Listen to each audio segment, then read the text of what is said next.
Já, komiði sæl og verið vel þetta seinna umhverfisþing Pírata. Fyrra þingið var haldið hérna síðastlið haust vegna þess að við viljum fara að ydda umhverfisstefnun okkar fyrir kosningarnar sem verður í september og vegna þess að Pírata vita að umhverfismálin og sérstaklega loftslagsmálin eru mál málanna núna þegar styttist í hið örlagaríka ár 2030 þá er augljóst að kjörtímabilið 2021 til 2025 á eftir að skipta sköpum í baráttunni gegn loftslagsbreytingum.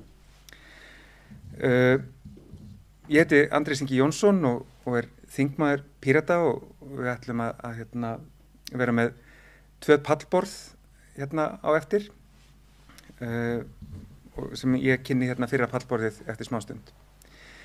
En loftslagsmálin þau hjá okkur á Íslandi eru í rauninni nýkomin á stóra sviðið. Við nefnilega bjuggum við það bara þangað til mjög nýlega að afneitunasinnar voru eiginlega normið í stjórnmálum. Við vorum með ráðherra sem að bara trúðu ekki á loftslagsbreytingar af mannavöldum, þannig að grunnurinn sem við erum að byggja á er mjög rýr. En það sem við höfum séð á síðustu árum er að það er hægt að breyta því mjög hratt og umræðan hefur þróast á bara ljóshraða og það má alveg nefna til dæmis Gretu Thunberg sem svona einn af hvötunum í því að breyta umræðinni og sem betur fer erum við núna komin í þá stöðu að íslensk stjórnvöld eru farin að gera eitthvað. En vandinn sem við stöndum frammi fyrir er að þetta er málaflokkur sem að byggir svo mikið á gögnum og upplýsingum sem að breytast mjög hratt. Staða mála er síbreytileg en stjórnmálin eru ekki hröð. Þau eru ekki eins kvik og þau þurfa að vera til að ná almennilega utan þennan málaflokk sem að þarf að vera hægt að uppfæra reglulega. Þannig að þó að við séum núna að sjá meira púður sett í loftslagsmálin en nokkru sinni fyrr á Íslandi, þá erum við mjög langt frá því að það sé sett sú áhersla á málaflokkin sem þarf. Vegna þess að ríkisstjórnin eins og ríkisstjórnir yfirleitt byggir sína samvinnu á samningi sem að þau náðu 2017 og þar eru sett ákveðin svona markmið sem að þau halda sig við og eru dálítið treg við að fara fram úr. Við sáum það til dæmis í gær þegar að var lögfest markmið kolefnishlutleysi fyrir árið 2040 sem er bara lína úr stjórnarsáttmálanum sem tók þetta langan tíma að koma í lög. Ef við lítum til nágrannalandana þá er 2040 ekki lengur neitt sérstaklega metnaðarfullt markmið. En þetta er bara það sem að stóð í stjórnarsáttmálanum eins og hann var skrifaður 2017 og þar við situr. Þannig að til þess að takast á við þennan vanda þá þurfum við annars konar stjórnmál. Við þurfum stjórnmál sem eru kvikari og óhrædd við að uppfæra sig og skipta skoðun jafnvel. Og þó að við séum komin á þann stað að meira sé lagt í loftslagsmálin en nokkru sinni fyrr hér á landi þá erum við ekki komin á þann stað að við sjáum fram í réttlátu umskiptin sem að við þurfum til þess að við sitjum öll við sama borð hvort sem við erum í aðstöðu til að kaupa nýja rafmagnsbíla eða viljum frekar nota strætó eða hvað það er. Megin þungi aðgerða stjórnvalda til þessa er ennþá á fólki sem á. Fólki sem hefur efni á því að taka þátt í grænum umskiptum og það gengur ekki. Við þurfum að stökkva yfir þá hindrun og gera okkur öllum kleift að taka þátt í þessu. Nú, mig langar aðeins að nefna hvernig við Píratar höfum verið að leggja áherslu á þennan málaflokk undanfarið og kannski byrja á því að tala svona, sem hafa oft verið stjörnurnar okkar í grænumálum sem eru sveitarstjórnarfulltrúarnir. Að fulltrúar Pírata til dæmis í Reykjavík hafa verið að draga vagninn mjög mikið að sko koma með umhverfis- og loftslagsáherslur inn á öllum stigum og þar munar kannski sérstaklega skipulagsmálin sem við förum yfir hérna seinna í dag. En inn á þingi höfum við líka verið að leggja mikinn þunga á þennan málaflokk og höfum náð árangri í náttúrulega smærri málum kannski verandi stjórnarandstöðuflokkur en við til dæmis fengum samþykkta þingsályktun sjálfbæra iðnaðarstefnu núna í vetur sem svona minnir okkur á að það oft dálítið stefnuleysi, við áttum enga iðnaðarstefnu, eigum enga atvinnustefnu og það að vera með þannig stefnu að rammana inn í sjálfbærni þýðir að við getum farið að stefna landinu í rétta átt. Nú og síðan vegna þess að þingi lauk núna í gær fyrir sumarið, þá voru þinglokasamningar þar sem við gátum lagt áherslu á mál til að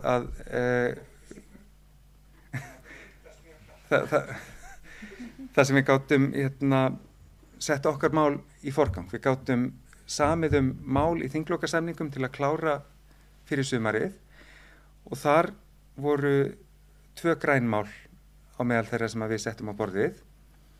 Annars vegar frumvarp bann við olíuleit sem að okkur fannst mjög,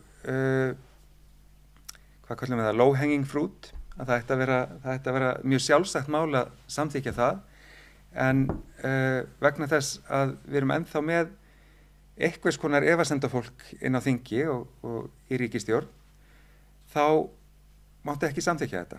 Þannig að í gær var ríkisstjórnin að vísa til stjórnar tillögu sem hefði alveg verið hægt að samþykkja að banna olíuleit til frekari skoðunar því að það eitthvað flókið að stíga þetta skref.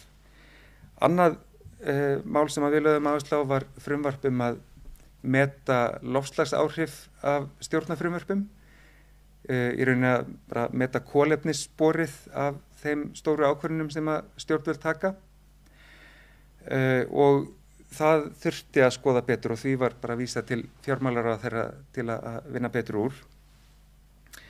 En í umræðum þessi mál þá fengum við kannski dálítið góða upprifjun á því að núna erum við ekki lengur að berjast við afneituna sinna í loftslagsmálum, heldur það sem hefur verið kallað á ensku climate delayers, fólkið sem að sko notar alls konar tafataktík, meðvitað eða ómeðvitað, segir já við erum nú að gera ýmislegt og við þurfum ekki að taka róttæku skrefin alveg strax og alls konar svona mildar aðferðir til þess að tefja aðgerðir.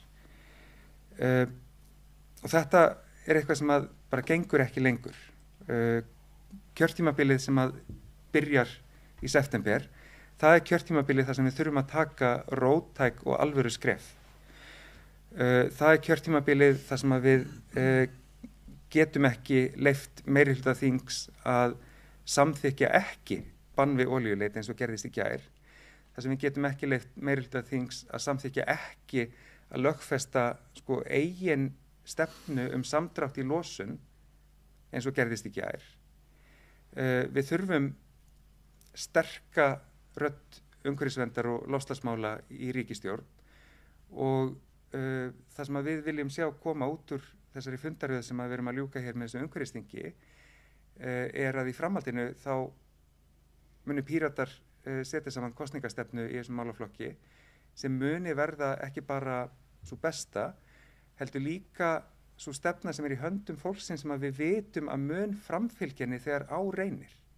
Vegna þess að það sem við sáum í þinglokunum í gær, það sem við sjáum allt of oft inn á þingi, að flokkar eru með fína stefnu en þeir fylgja henni ekki. Píratar eru flokkur sem gerir það sem hann segist ætla að gera og þess vegna held ég að það skipti sköpum að eftir kosningar þá verðum við ríkisstjórnarborðið að halda þessum málum eins og svo mörgum öðrum á lofti. En ég læt þetta gott frá mér í bili, langar að kynna pallborðs frummælendur og fyrstan langar mig að bjóða að stíga í pontu Stefán Sveinbjörnsson. Stefán stofnandi Greenfo sem fyrirtæki sem að þróa hugbúnað sem á að umbreyta því hvernig fyrirtæki reikna og draga úr sínu kolefnisspori. Þetta mjög spennandi af því að þetta náttúrulega það sem við þurfum á stærri skala að gera fyrir borgir, fyrir ríki, fyrir landið allt og fyrir heiminn til þess að ná árangri í loftslagsmálum. Stefán, gjörðu svo vel. Takk fyrir þessa góðu kynningu og fallegu umræðu og ég sammála því. Við þurfum virkilega að takast á við loftslagsmálin og þurfum að draga alltaf 50% á næstu 9 árum sem virkar mjög stór tala en ég tel það bara því meira sem við fáum skilning og tækin og tólin til þess að byrja á því að kortleggja hvað okkar kolefnisspor og síðan líka hvernig við drögum úr því, þá komumst við á virkilega góðan stað. En ég ætla bara aðeins að tala hið falda kolefnisspor og kolefnishlutleysi sem nýjasta tískuorðið á Íslandi og byrja þá bara í hvað kolefnisspor. Og þetta getur verið virkilega flókið og ein kveikin að því að við vildum búa til Greenfo það að þegar maður fer í að reikna þetta og safna gögnum og í þennan prósess þá bara getur þetta virkað það umfangsmikið og bara fælir fyrirtæki og aðila frá. Og ef við ætlum að fara að draga úr áhrifum þá verðum við fyrst að vita hvað kolefnisspor okkar og ef við höfum ekki hugmynd það þá reynist hitt frekar erfitt. En það komnir ýmislegt til þess að hjálpa fyrirtækjum að gera það. Það til staðall sem segir hvernig fyrirtæki og aðilar eiga að reikna sitt kolefnisspor og ef við tökum hvað þetta það í fyrsta lagi þá þetta einfaldir þættinir eins og bruni eldsneytis og þá svo notkun og rafmagn og hita sem fyrirtæki gefa.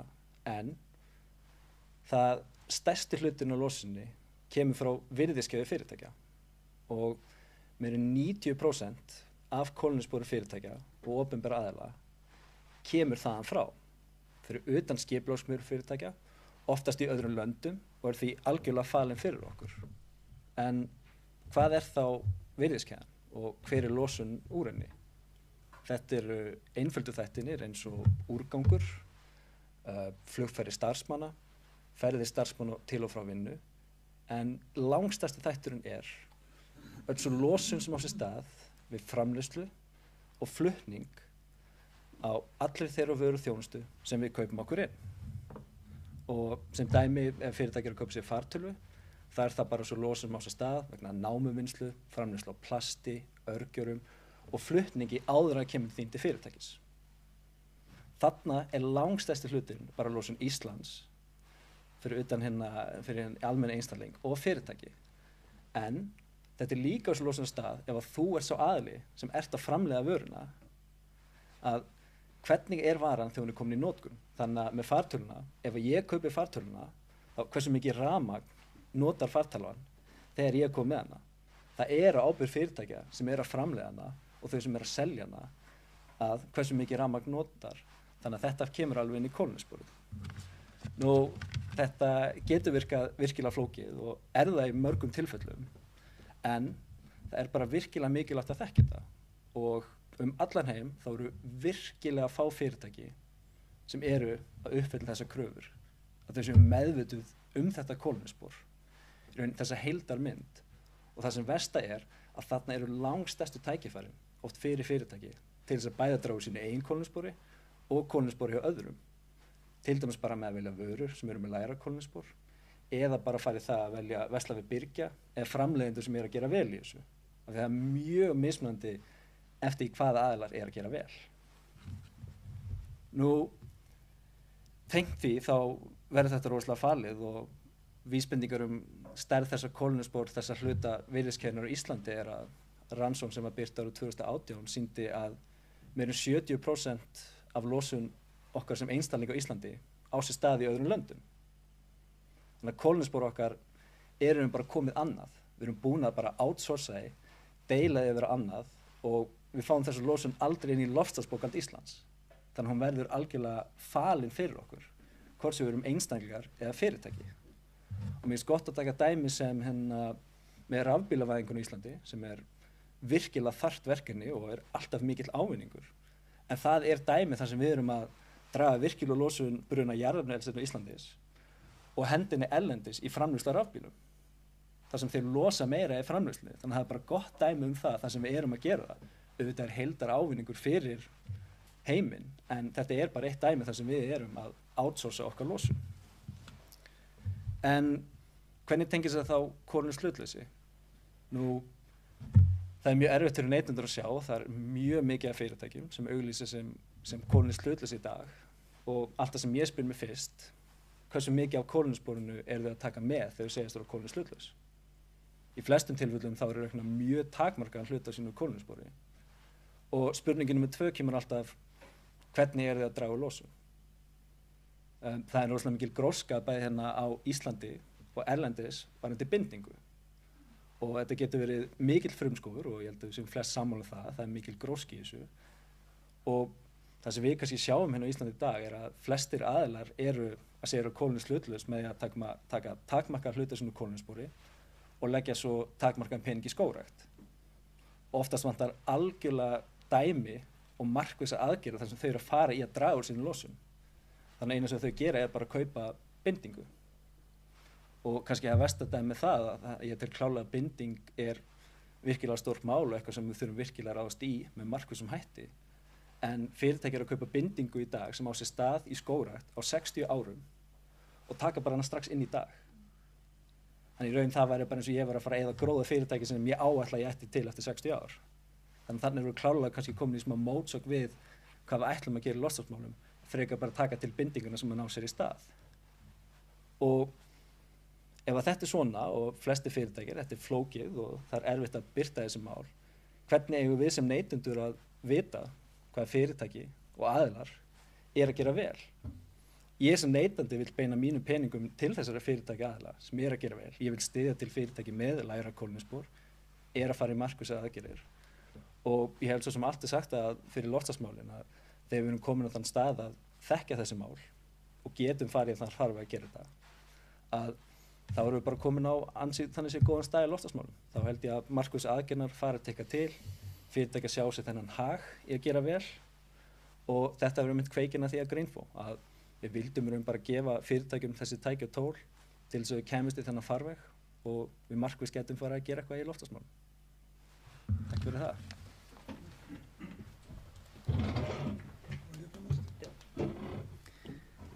Já, takk fyrir þetta Stefán og mjög gaman að setja þessa upplýsingaóreiðu sem að í kringum loftslagsmálin dálítið í samhengi við það sem að gerist hjá fyrirtækjum, af því að þetta flókin málaflokkur til að byrja með, en hann verður stjarnfræðilega miklu meira flóknari þegar að allar upplýsingar eru óskýrar, allar vottanir óljósar og enginn veit hvaða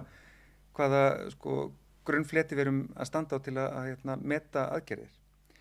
En næstan langar mig að bjóða hérna í pontu Árna Finnsson sem forstjóri Náttúruverndarsamtaka Íslands.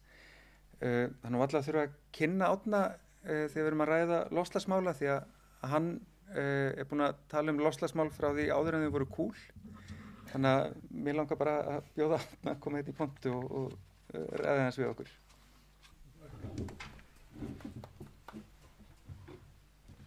Já, takk fyrir að bjóða mér. Gaman að sjá okkur og hvað á maður eiginlega að byrja? Ég kannski ætla að byrja það sem að enda í gær að þetta frumvarp að banna olíuleit var fellt og það miður vegna þess að það mjög miður vegna þess að þetta signal merki frá stjórnvöldum hvað þau halda framtíðina. Það þannig með þessa framtíð að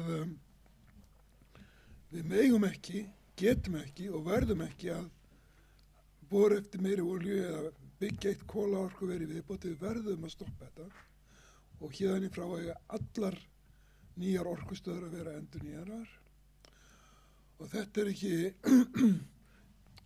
Greenpeace sagði frá þessu fyrir 20 árum en núna segir Alþjóða orkumálastofnunin þetta sé tilfellið og Alþjóða orkumálastofnunin batteri frá 8. áratug síðustu aldar þegar Henry Kissinger stofnaði það til að svona tryggja olíuflæði í heiminum eftir fyrstu olíukreppuna. Mjög íhaldsamt batteri. Núna segja þeir alveg skýrt. Við verðum að hætta þessu. Við verðum að nota endurnýjanlega orku og við gerum það á Íslandi, það er mjög fínt, en við erum líka að losa ofboðslega mikið af kolefni með akstri og með fiskveiðum og landbúnaði og það er bara mjög ný skeð að það sé komin einhver áætlun frá stjórnvöldum það að draga úr þessari losun. Það er frekar ný skeð. Og upp af umræðum loftslagsmál hér á Íslandi var eiginlega þegar að í ljós kom að 1 eða 2 ný álver á Íslandi myndu ekki standast þennan nýja samning sem að var verið að gera í Kyoto 1997 og Íslandi enda með að fá undan þá fyrsta skuldbindingartímabilið og þetta var svona önnur ástæða fyrir því að stjórnvöld vildu holti hvort ekki tala loftslagsmál, hendaði þeim ekki. Útgerðin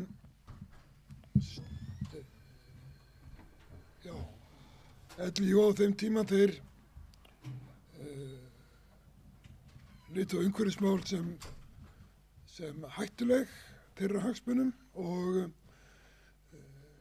þessi mál byrjuðu með svona frekar erfum hætti. Það sem ég kann að meta þau Pírata er að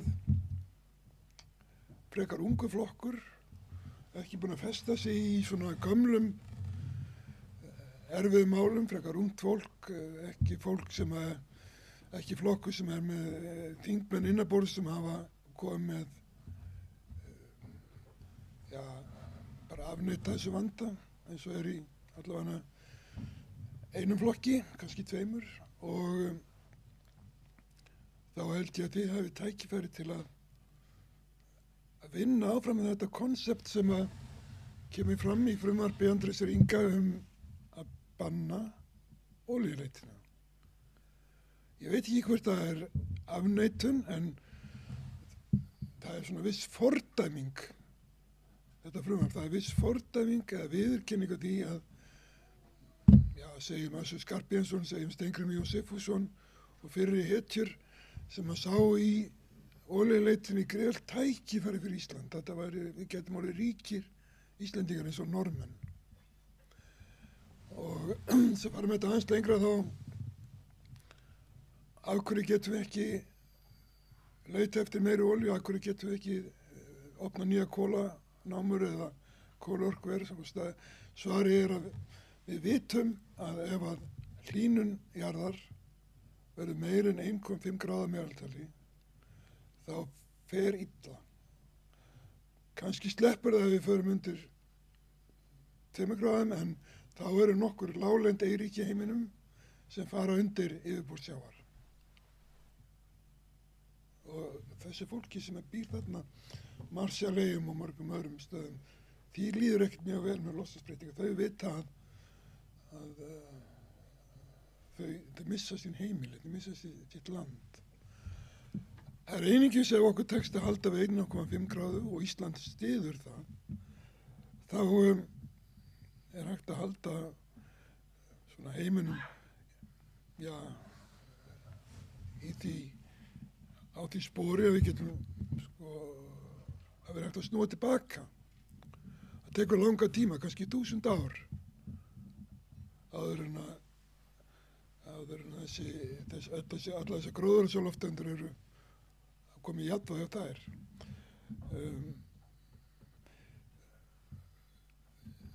Svo ætla ég að nefna, 1,5 gráður, þetta er svolítið eins og baðkari, ef við setjum 1,5 tölu einhverstaðar á baðkari og segjum ef við förum upp fyrir þessa tölu, þá drugnum við.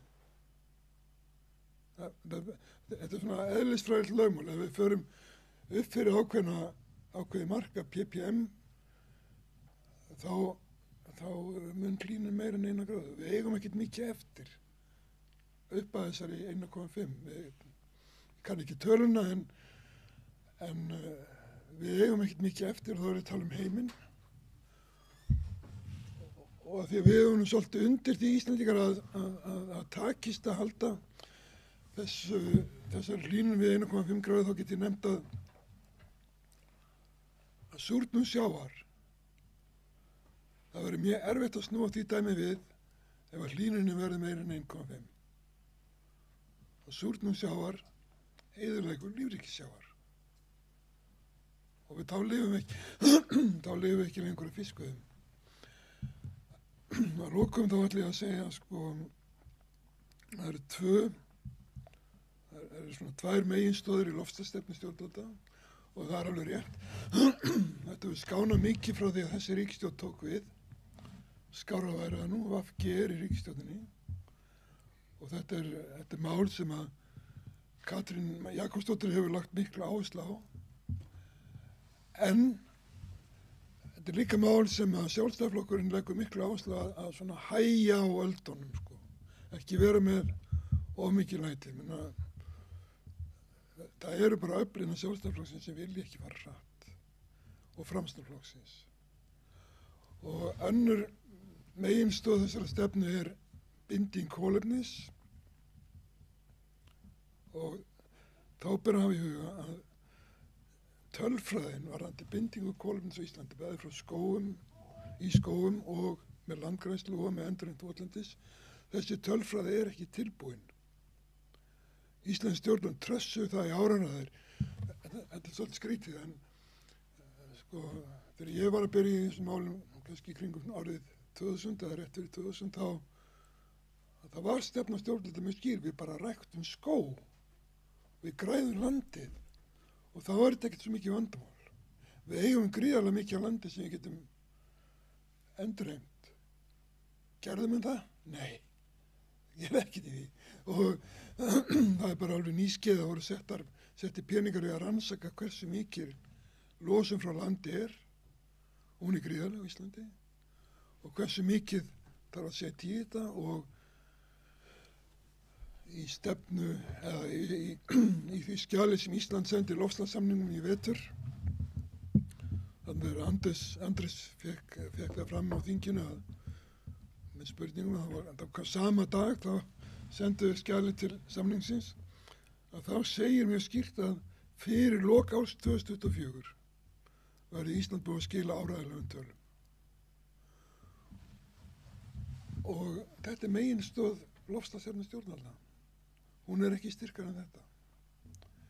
Hin meginstöðin er orkuskipti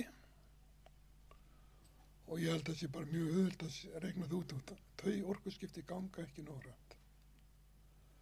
Það gengur vel að kaupa nýja rafbíla, en við erum líka með flutningsbíla, við erum með stóra rútur, við erum með fullt af bílum sem að ganga ekki fyrir rafmagn auðvitað en geta kannski gengið fyrir vetni. Og þessar ég bara treysti því að næsta þingi muni Píratar velja stjórnvöldum undir ökum ef þau eru ekki í ríkisstjórn, en ef þau eru í ríkisstjórn þá taka þetta miklu lengra heldur en hefur verið gert á þessu kjörtímabili. Takk fyrir.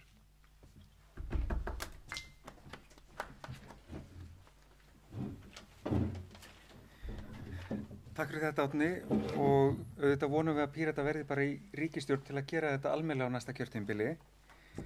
Af því hún nefndir hérna olíuleitina, þá sló mig dálítið hvernig umræðan var þar frá einmitt fulltrúum Vinstri grænna sem sögðu að það geti varla verið að þetta mál sé það sem brennur á fólki í dag. Sem lýsi því svo vel, já, ég meina það er enginn að bora eftir olíu á Íslandi, þannig að það er ekki time sensitive, en þetta er ein af aðal kröfum fólksins sem er með loftslagsverkföll hérna á hverjum einasta föstudegi, allan heim. Þannig að athygliskorturinn á þessum málaflokki er alveg bara hróplegur. Ég má segja eitt viðbót, mér finnst umræðan innan umhverfisnefndar Alþingis alveg skelfilega léleg. bara skelfileg og svona ómentuð og óupplýst vegna þess að einmitt þetta mál það sem að allir eru að tala út í heimi. En þetta er bara þess vegna þurfum við betra fólkin á þing. Við ætlum að redda því við Píratar. Talandi betra fólk á þingi, þá næsti ræðumaður Þórhildur Sunna Ævarsdóttir, einn besti Pírati þingsins. Það þarf nú ekki að kynna hana neitt heldur. Gjörðu svo vel, Þórhildur.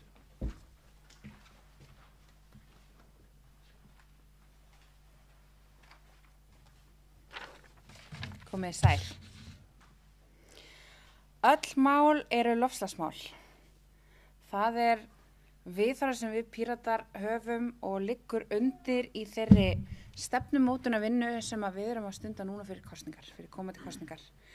Þetta auðvitað ekki fyrsta sinn sem við lítum svo á. Þetta búið að vera í farvatninu í svolítinn tíma þar sem að við höfum lagt mikla áherslu á umhverfismál í flokksstarfinu og það sést best á þeim árangri sem við höfum náð og þeim málum sem við höfum verið að leggja fram og líka ná í gegn. Andrés fór ágætlega yfir það áðan, en ég vil samt minnast á einmitt bannið við olíuleit sem við komum með og loftslagsmatið sem ég held að sé gríðarlega mikilvægt skref líka að aðgerðir ríkisstjórnarinnar verði loftslagsmetnar og þetta komið núna þangað að þetta verður sett í framkvæmd, þannig að það gríðarlega ánægilegt. Sömuleiðis sjálfbæra iðnaðarstefna gríðarlega stórt skref þar sem við einfaldlega ákveðum að setja upp einhvers konar aðgerðaráætlun til þess að tryggja það að við verðum á einhverjum tímapunkti sjálfbæri iðnaði.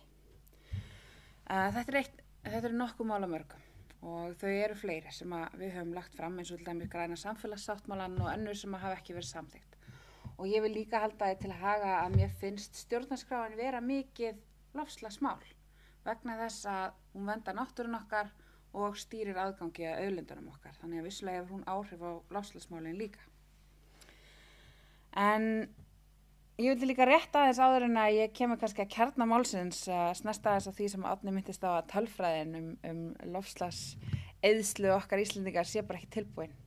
Ég tók svolítið sterkt eftir þessu þegar við vorum að ræða síðustu fjármálaáætlun, það ekki þessa núna heldur þessa sem var á undan, að þá fjallaði minn hluti fyrir stundum í það að við spyrjum ráðherra svona út í þeirra málaflokka og ég í svona hallari eiginlega fékk það að spyrja landbúnaðarráðherra út í spjörunum úr. Það var bara forföll og ég var sett í að spyrja hann eitthvað. Þannig að ég fór og kíkti á landbúnaðarkaflan í fjármálaáætluninni og fór aðtöku hvort ég fyndi ekki eitthvað sem ég geti spurt hennar mann út í.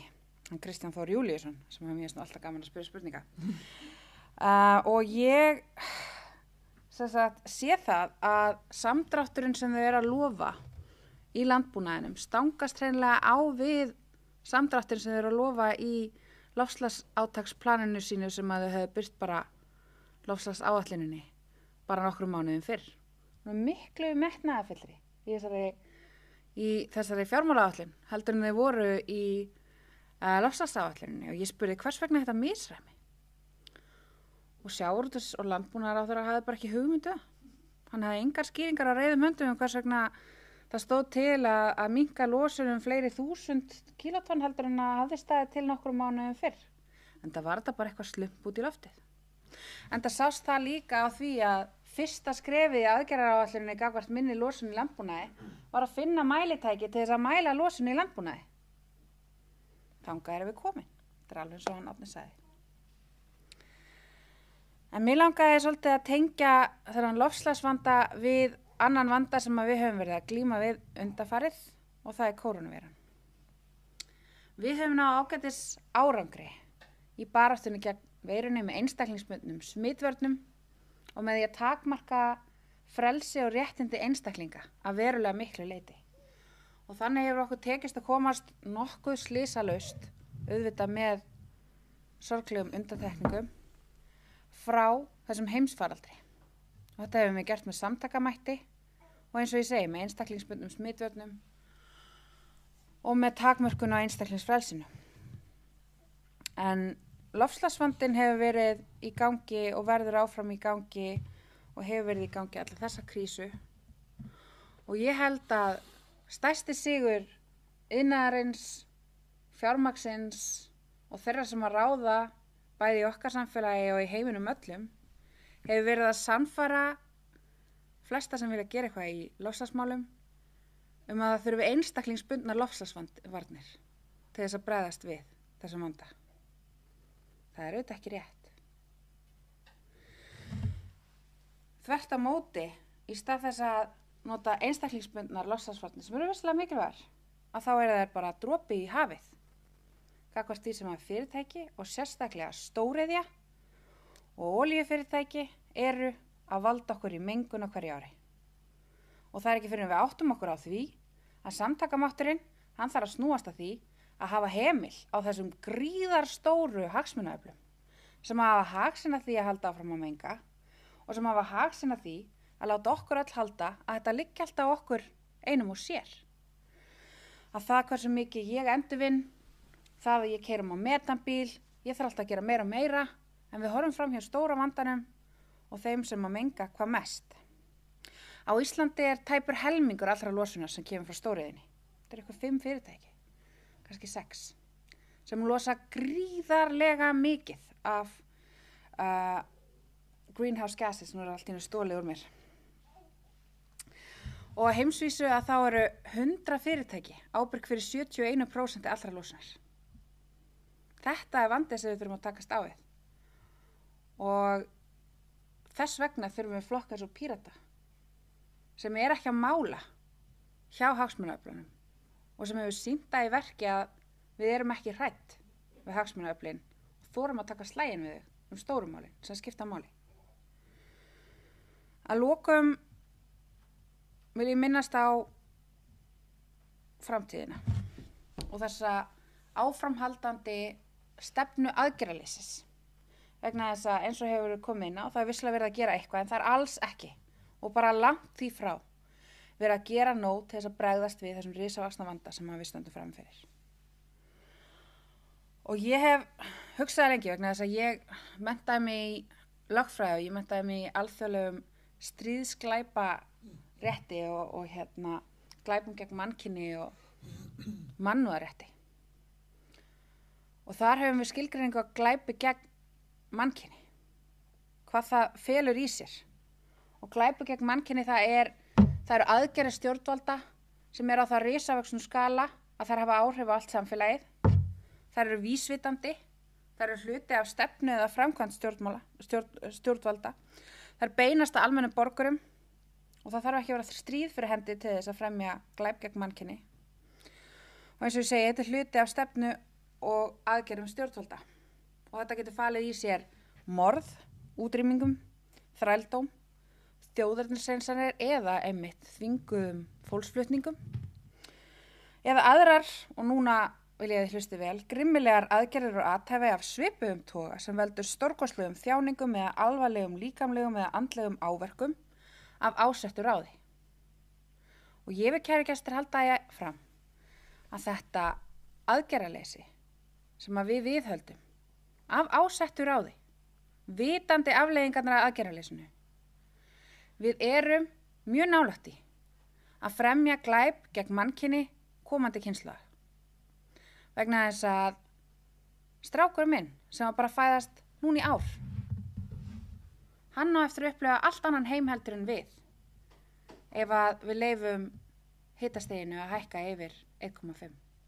Við vitum ekki einu svona hversu skelfilegt það verður en við vitum að öll þessi þægindi sem við búum við, allt þetta öryggi, réttur til lífs, réttur til bara heilbrigðis og bestu heilbrigðisþjónustu og allt þetta er í hættu, gríðarlega mikil hættu og vistkerfið okkar allt á að hættu að þurrkast út liggur við ef við aðhöfumst ekkert. Og það er glæpur gegn mannkyni ef við viðhöldum þessari aðgerðaleysis stefnu stjórnvalda. Þannig að ég veit hvað þarf að gera og ég veit að við vitum hvað þarf að gera. Við þurfum bara að komast í stöðuna til þess að gera það.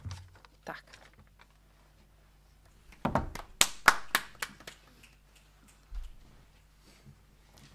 Takk fyrir þetta Sunna og takk fyrir að minna okkur á að komandi kynslóðir er ekki eitthvað abstrakt heldur snýst þetta akkurat grjótharða hagsmuni krakka sem við þekkjum í dag og mannréttindi þeirra.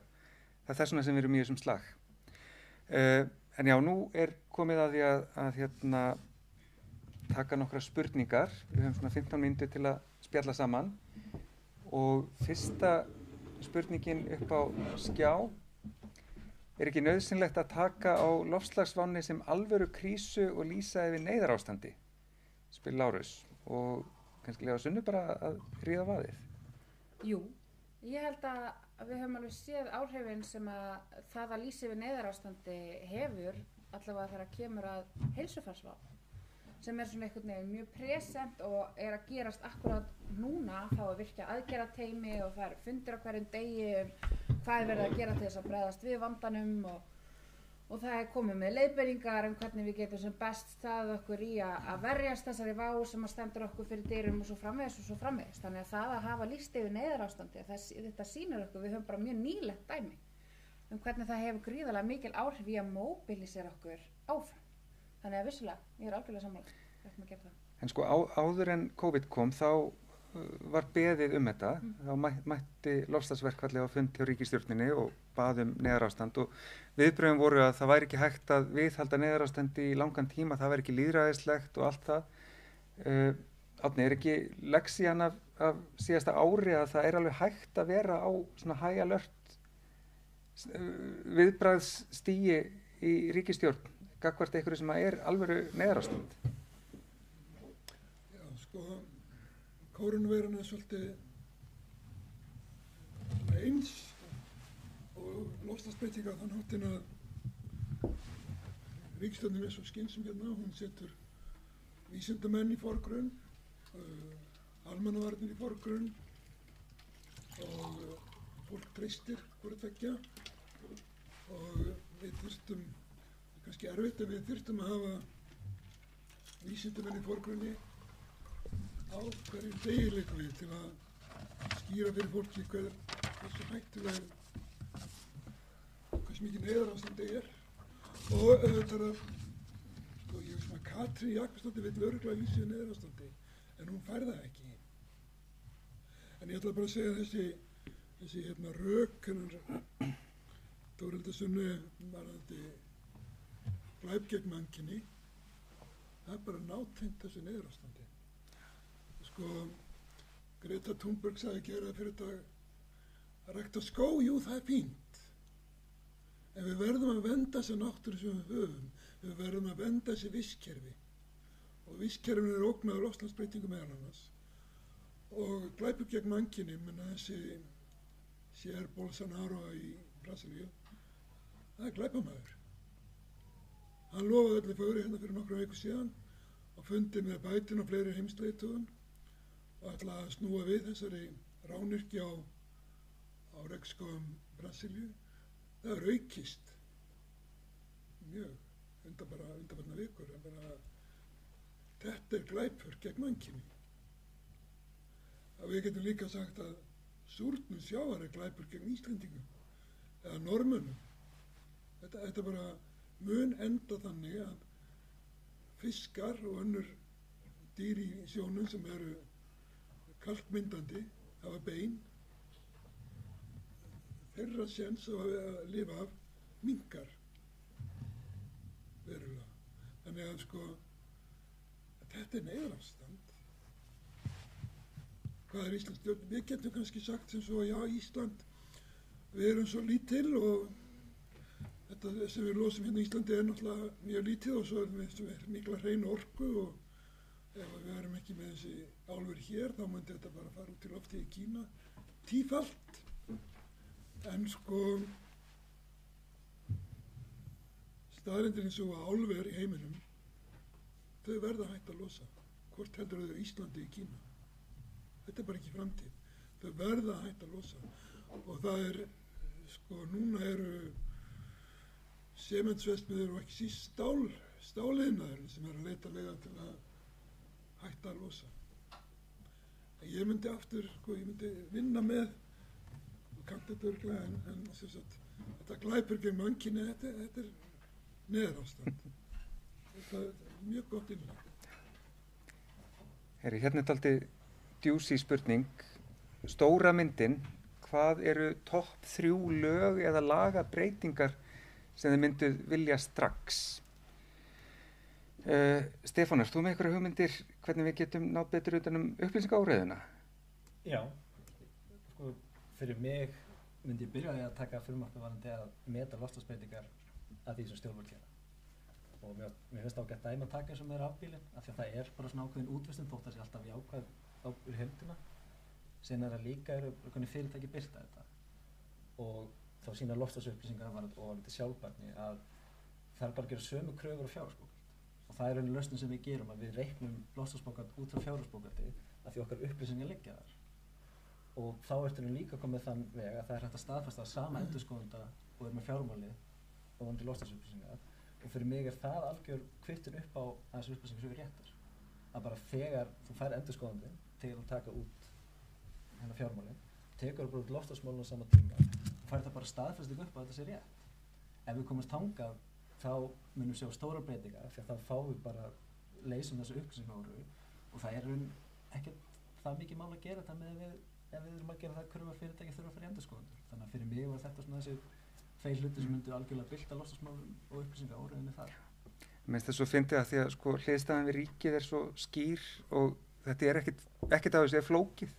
Það þarf bara sko vilja og einhverja leiðtoga til að gera þetta og við erum ekki ennþá komin á þann stað. En Sunna, ert þú með eitthvað á lagalistan? Já, ég bjóð til topp 3 lista þegar ég sá þetta og það fyrsta sem ég datt í hug var stóriðjuskattur eða bara eitthvað svona mengunarskatt að við innleiðum í alvörunni mengunarreglur hérna á Íslandi og fólk borgi í alvörunni sem mengar. Á sömu leiðis og þetta er að svipuðu meiði en samt kannski erfiðar að átta sig á fyrir bara svona hinn hefðbundna borgara mögulega og það er að banna þunna eiginfjármögnun.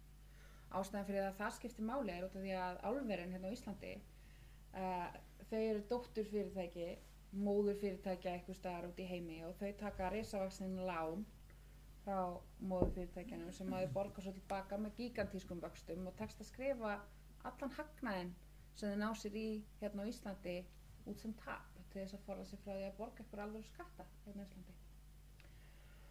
Og ég veit ekki, mér minnir allavega hana og ég held að þetta sé rétt að í einhverjum samningnum við einhverja af þessum álverum að þá hafi verið skrifa klása að það mætti ekki banna þunna eiginfjármögnun.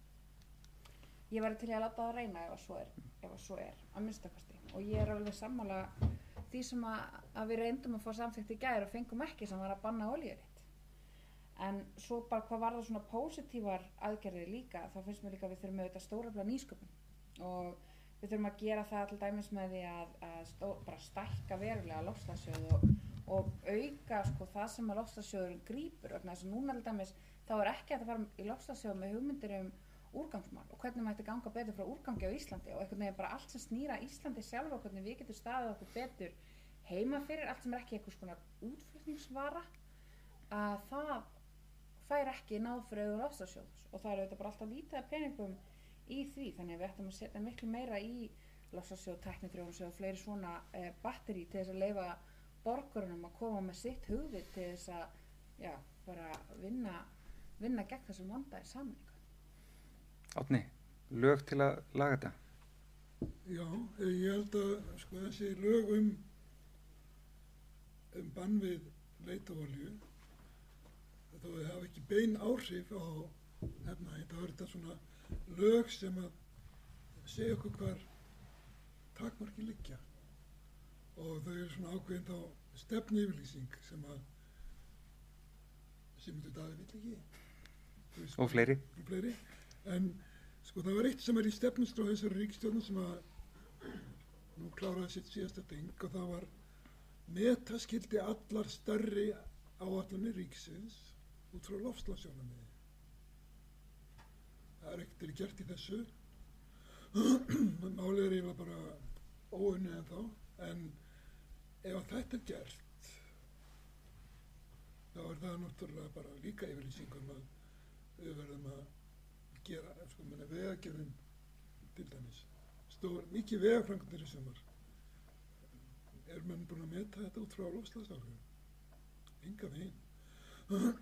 Kannski er ekki kannski er ekki hægt að gera það, það getur vel verið að það sé mjög erfitt að gera það, Jú, það er hægt. en sko þetta verður að eiginlega setja svona sem einhvers konar gólf eða þak í aðgerðir stjórnvalda og þá líka kannski fyrir önnur fyrirtæki. Ég efast að sé hægt að skipta framleiðslutækni í þeim álverum sem hér eru, en öll ný álver verða að vinna öðruvísi, þannig að sko við getum ekki bundið þetta magn sem að kemur frá álver í Reyðarfirði, það er bara ofbáslega mikið og sem þarf þá að binda og hvernig ná að gera það, menn er það aukin binding ef við ræktum skóg á túni til dæmis, ég er ekki viss og svo umræða er öll eftir lögfesta þetta mat á loftslagsáhrifum. En já, hérna er ein sem ég held að Árni sé kannski bestur í að svara. Hvaða áhrif munum við Íslendingar finna fyrir ef við náum ekki að draga úr hlýnun jarðar? Kannski rétt að nefna að við erum nú svo lukkuleg sem flokkur að við eigum einmitt stefnu aðlögun að loftslagsbreytingum vegna þess að þetta er náttúrulega sá hluti af þessum geira sem er kannski minna talað að það eru óhjákvæmilega einhverja breytingar að fara að eiga sér stað þó að við stöndum okkur vel í aðgerðum gegn loftslagsbreytingum, að við þurfum einhverjar mótvægisaðgerðir við afleiðingunum líka. Já, sko Halldór Björnsson sem er einn okkar vísindamönnum, hann orðaði þannig daginn að þetta getur lýst sér kannski með því að það verða nokkra vikur eða eitthvað sem er bara norðátt. Bara nefna þetta núna svona. En gat einhver séð fyrir það sem gerist á Seyðisfirði? Við getum kannski ekki skrifað það akkurat á loftslagsmálinu, en sko viðvarandi rigningar valda breytingu sem ekki eru fyrir sér. Við segjum þetta í Noregi sem er mjög bratt landland og þetta gerist á Seyðisfirði. Hvað getur gerst? Við bara, þú veist, sumdæði getum við fyrir sér og reynda aðlagast því, við getum aðlagast hækkandi sjávarmáli líklega. Það er svona, það er kannski erfitt að stoppa það, en við getum fundið leiðir til þess að koma okkur frá því. Byggja brúa milli Seltjarnarness og Reykjavíkur til dæmis, en sko fullt af þessum hlutum vitum við ekki hvernig muni þróast. Og aðlögun, jú, það er ein leiðin, en ég held að sko við breytum ekki miklu með okkar samdrætt á Íslandi í þessu stóra dæmi. Við erum örugglega undir 0,1% eitthvað heimslosun eða eitthvað.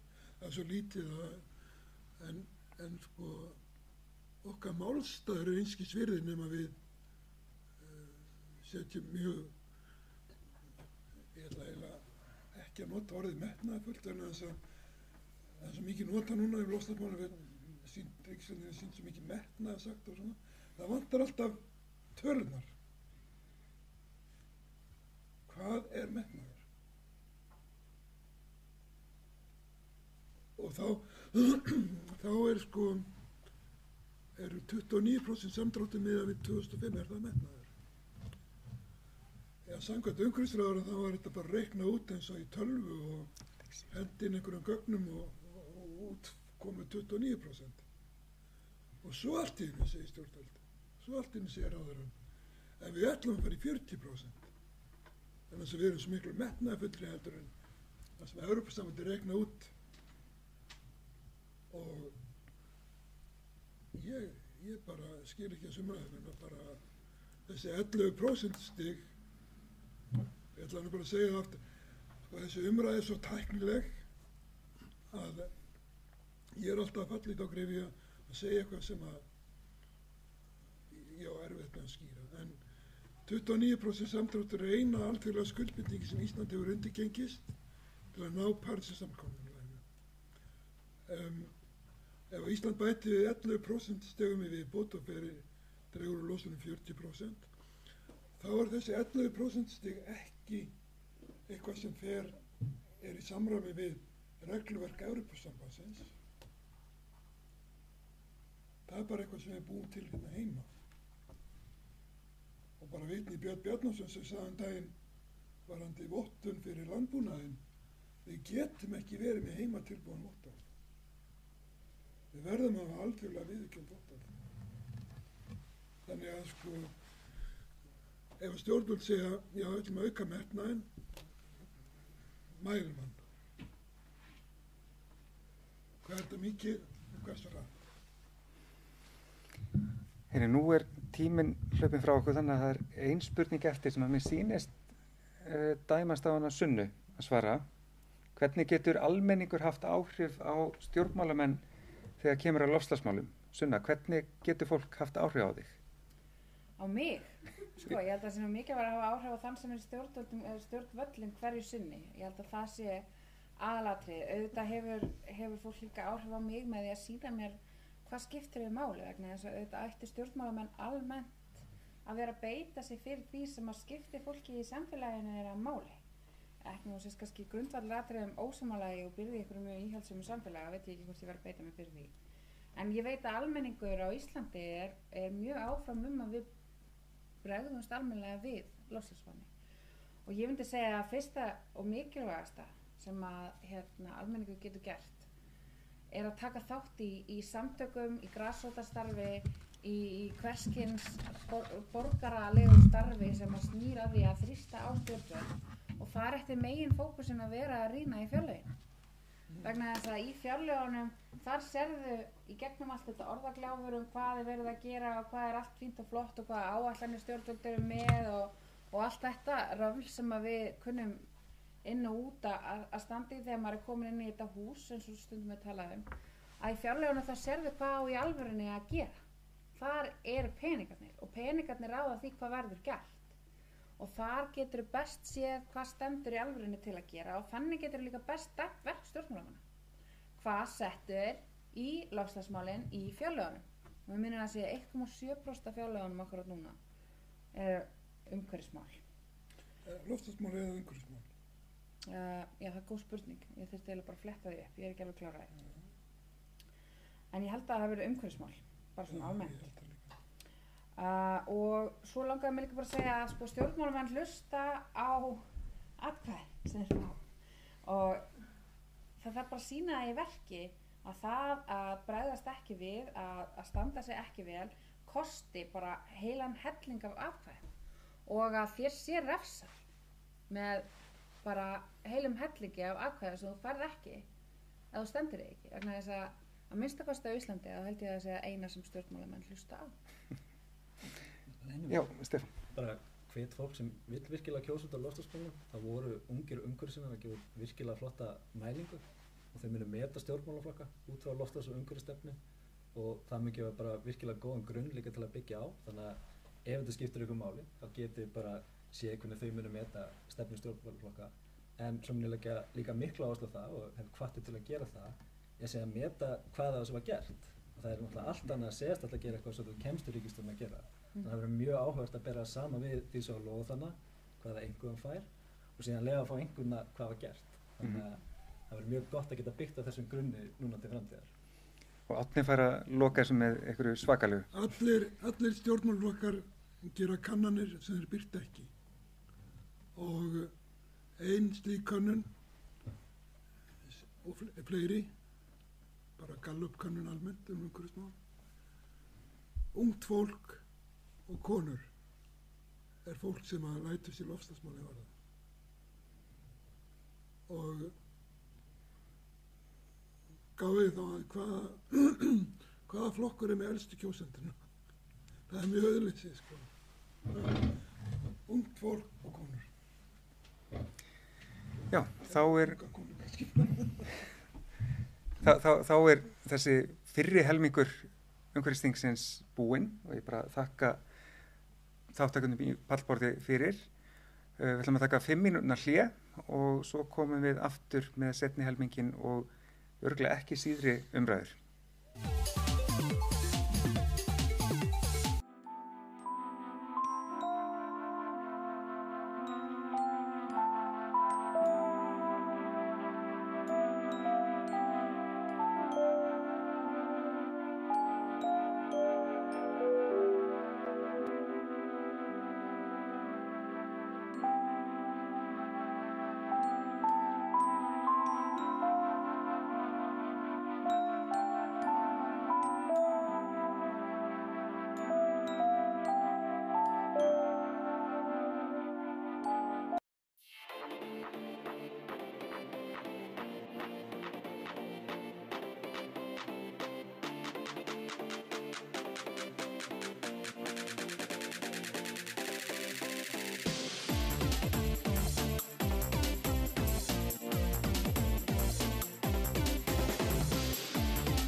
Velkomin aftur, kæri gestir.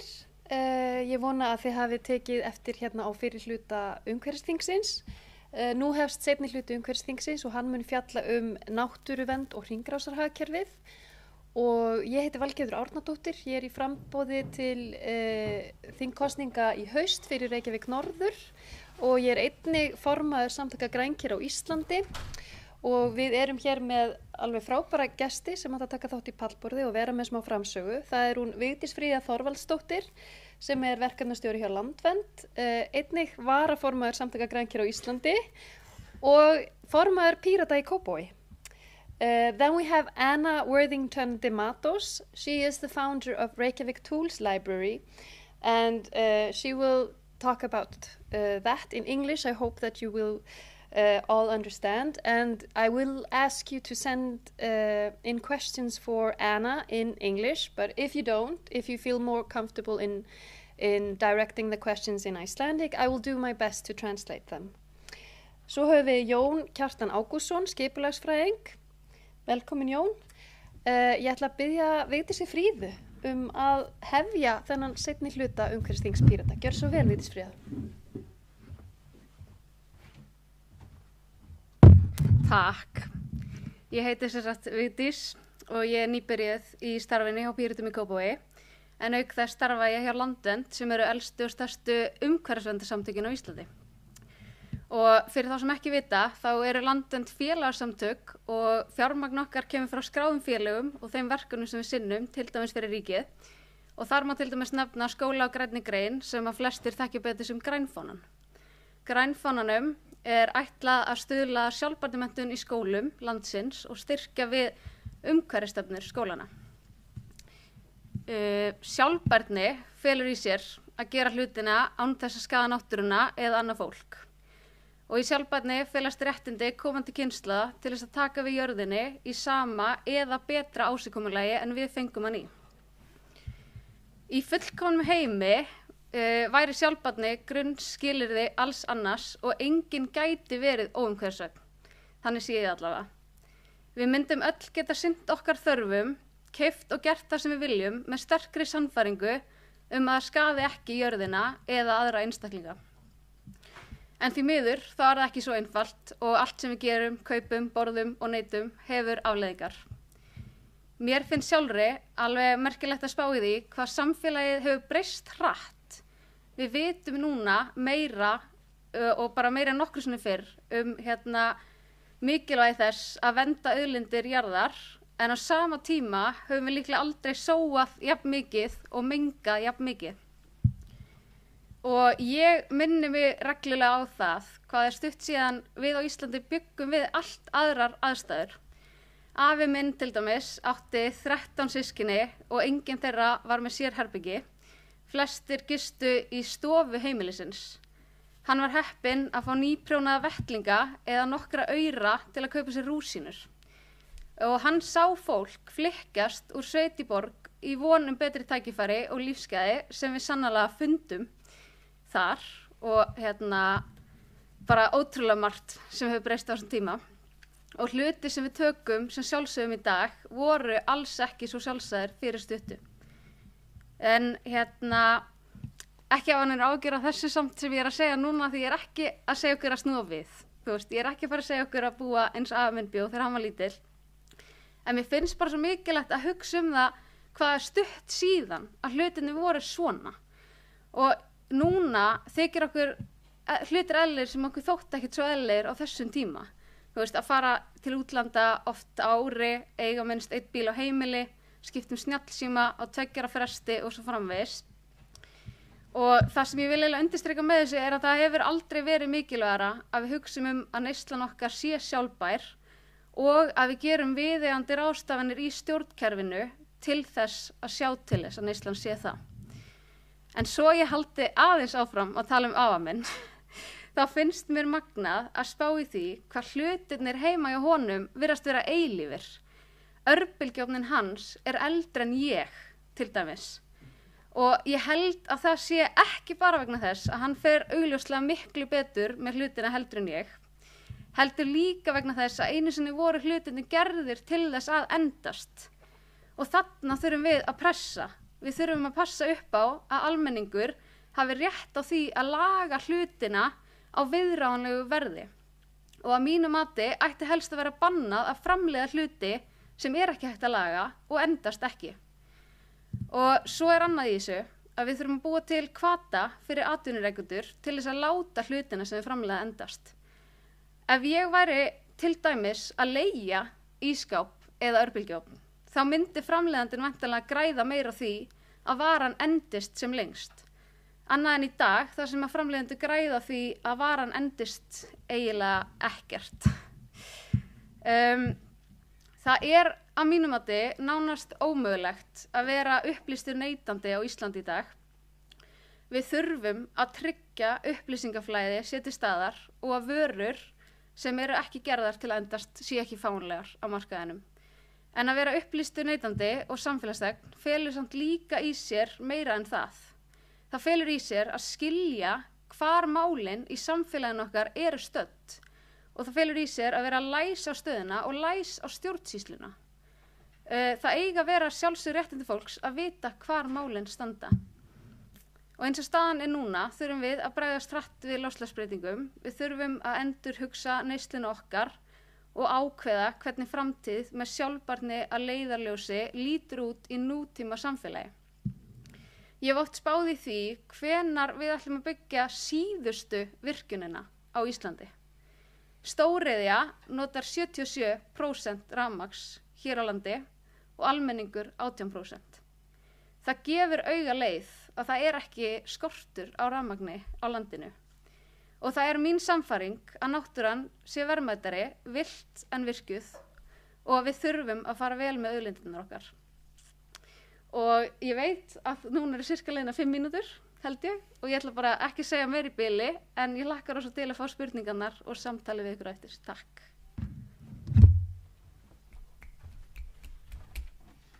Takk fyrir þetta, Vigdís Fríða.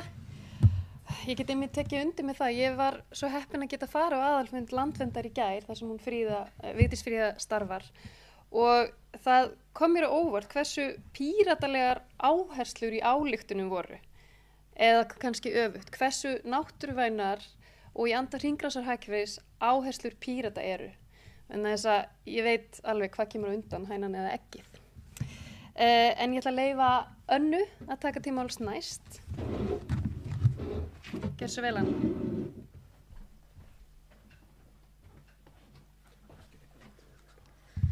Góðan daginn. Heiti Anna, frá Brasilíu. Bara íslensku mín ekki góður, so I'll speak in English if you guys don't mind. As I said, I'm originally from Brazil, and I moved out of Brazil when I was 19, so I haven't experienced Brazil as the political climate that it is right now in a long time. So our agenda is not, my agenda, generally speaking, is never political, but more issue-orientated. And a tool library, it's basically a solution. I'm study conservation and restoration in the UK, and mostly focus on preventive conservation of historical objects, which was an industry that, although I loved, it created a base for what I do right now, which is a push to the right to repair movement, where we prevent things from breaking down or we make sure that they get repaired before they get thrown away. Circular economy has been a bit of a hot topic in the last year. Everyone is using it as a way of, further their own agendas and showing how they can be more sustainable. And I feel like there is a lot of lack of understanding of what circular economy really is, which is an economical system that designs out waste. But not only design out waste, it doesn't focus on the monetary value of things. It focuses on the solution first, and then the monetary comes as a consequence of that. And that's a very new idea when it comes to economical policies. So recently, MUMI has actually passed a few legislations on circular economy, which I'm very excited about, but I am a little bit further left on that side, and I feel that things still have a long way to come when it comes to adhering the circular economy and at least the right to repair movement into the system in Iceland. For those who don't know, the tool library is a library of things as well. So it's a place where you can come borrow whatever you want, So camping gear, projectors, drills, whatever you need, we probably have. Everything that we have, which is over 1,000 items now, has been donated or thrown away and scavenged from garbage. We do a lot of fixing things ourselves. Unfortunately, there is a very huge lack of accessibility to items and repair parts, and there aren't any legislations in Iceland right now that makes us the parts available to us as a law. For example, the EU just recently passed the right to repair law, where everything has to be 10 years warranty and parts have to be available for a whole 10 years. So anything that is designed or imported into the EU has to have this as part of their system. And I think Iceland is a little bit behind on that, and we really need to push that forward, which is just accessibility. The tool library is an accessibility solution, and so is parts, right? We don't want to create further waste. There is two sides of the circular economy. There is dealing with the waste, like, for example, recycling, and then there's the prevention side, like, for example, Greenfood does and the tool library does, which is tackling the issue before it happens and continues to happen. What we're trying to do, and we really want the politicians of today to be aware of, is that when it comes to repairability, we are behind. The Nordic countries have passed multiple laws on the right to repair movement. I think the most impactful one is the reduction of VAT or removal of VAT completely from parts imported and of VAT work. So, for example, if you are a person that provides repair services, you don't have to pay VAT yourself and you don't have to charge VAT from your customers. And that would have a huge impact, because by reducing the cost of the VAT on repairability of things, that means that people are more enthusiastic about repairing things. A lot of the time we think, oh, the price of repair is the same price as buying new, and that's designed by default. You know, we need to change that, and that's what we're trying to do with the right to repair movement. The tool library has been running for 3 years now, and we have a very successful repair cafe that we run once a month, and I recently just recalculated everything we have saved, and it's over 800 kilos of waste, which is a huge amount of impact when it comes to CO2 emissions that are prevented from going to landfills and parts that are, you know, not accumulating, because we actually have more items man-made now in landfills than we have humans in the world. And that is a scary thought, that there is more waste out there than there are people. And as long as we don't want the world to end like WALL-E, maybe we should rethink how we consume. And this is a really good opportunity for Iceland to have a push forward with the growth movement, which a lot of people are against, because when you think of the growth, you think of like recession or not investment, and it's the opposite. The growth is just to slow down so we can think and grow better. So it's like sacrificing the monetary growth in short term so you have a sustainable growth in long term. And although the tool library is apolitical, our movement isn't, and what we want to do isn't. So we are here just to make sure that people listen to us, and we really want to thank the Pirate Party for giving us the opportunity to, you know, give us a platform to talk about this.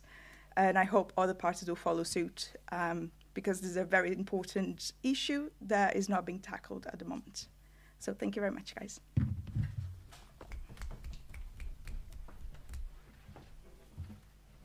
Thank you, Anna, and thank you for your very important work in the Reykjavík Tool Library. Að hlusta á Önnu, þá fór ég einmitt að hugsa þetta sem kemur kannski að næsta erindi með þéttingu byggðar, sem að borgarstjórnarflokkur Pírata hefur einmitt lagt mikla áherslu á, að við þurfum að þétta byggð og við þurfum kannski að búa minna, eins og Vigdís Fríða sagði. Þurfum við allt þetta pláss, þurfum við, þú veist, allt þetta loft í kringum okkur, og þurfum við að eiga geymslur fullar af dóti sem að við notum mjög sjaldan, eða getum við kannski bara leigt það, eins og hjá Reykjavík Tool Library, eins og þegar við förum í þessar 2 tjaldútilegur á ári, væri ekki bara ágætt að geta farið á safnið, eins og við förum á bókasafn, og leigt okkur útilegu vörurnar, og er þetta ekki bara hluti af framtíðinni sem að við getum séð fyrir okkur? Ég allavega myndi vilja sjá það. En ég ætla að bjóða Jóni hérna orðið næst. Gjör svo vel, Jón.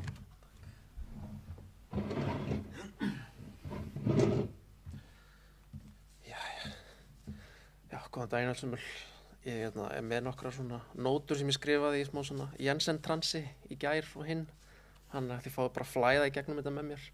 Ég satt bað að vera titlaður sem skipulagsfræðingur í þessari kynningu. Ég náttúrulega starfa fyrir Samtök sveitarfélaga á höfuðborgarsvæðinu sem svæðisskipulagsstjóri og starfaði mörg ár þar undan hjá Reykjavíkurborg, hjá skrifstofu, hjá skipulagsfulltrúa.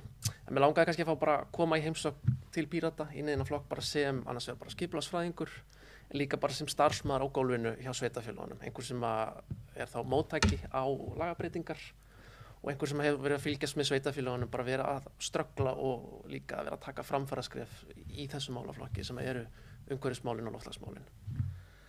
En Stefán eiginlega tók svolítið titilinn minn sem einmitt hérna stendur kynning hugtök og mér datt í hug að það geti verið svona ákveðið framlag sem ég geti komið með til Pírata. Það hvernig flokkarnir nálgast hugtök í þessum málaflokki og einmitt þétting byggðar dæmi eitt það. Nú eru við að nota öll hugtökin eins, eru flokkarnir að nota hugtökin eins og þétting byggðar kannski eitt af þessum hugtökum sem að kalla fram mikil viðbrögð, en ef þið farið í lagasafn Alþingis, til dæmis skoðið skipulagslög, skoðið frumvörp skipulag, þá til dæmis kemur þetta hugtak eiginlega ekki neitt upp og svo gott sem ekki neitt. Á meðan þið skoðið skipulagsáætlun sveitarfélaganna, þá þétting byggðar eitt af þessum stóru verkefnum sem þau eru að grípa til út af því að þau vita það best sjálf að hagkvæm nýting á landi ekki bara umhverfisvænt, það líka bara hagkvæmt. Þeim minna land sem þú hefur til þess að sjá þeim ódýrari reksturinn fyrir þig og þitt sveitarfélag og þannig getur nýtt útsvarið betur. Þannig ef við tökum þetta bara hugtak þétting byggðar aðeins upp og veltum fyrir okkur, sjáum við fyrir okkur hagkvæma nýtingu lands, sjáum við fyrir okkur stutta vegalengdir í verslun og þjónustu, eða sjáum við fyrir okkur skemmdir á byggðaumhverfinu, sjáum við fyrir okkur að rífa gömul hús, sjáum við fyrir okkur sem verður þröngva fólki inn á eitthvað svæði þess að það eigi ekki heima.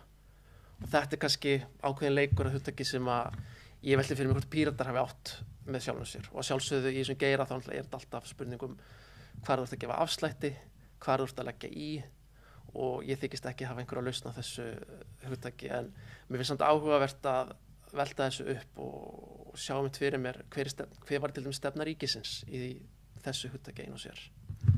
Nú annað hugtak sem kemur oft upp og það svona hinn vinkillinn í mínu starfi, það eru samgöngur, það eru greiðar samgöngur, létta á umferð, greiða á umferð, bæta á umferðarflæði.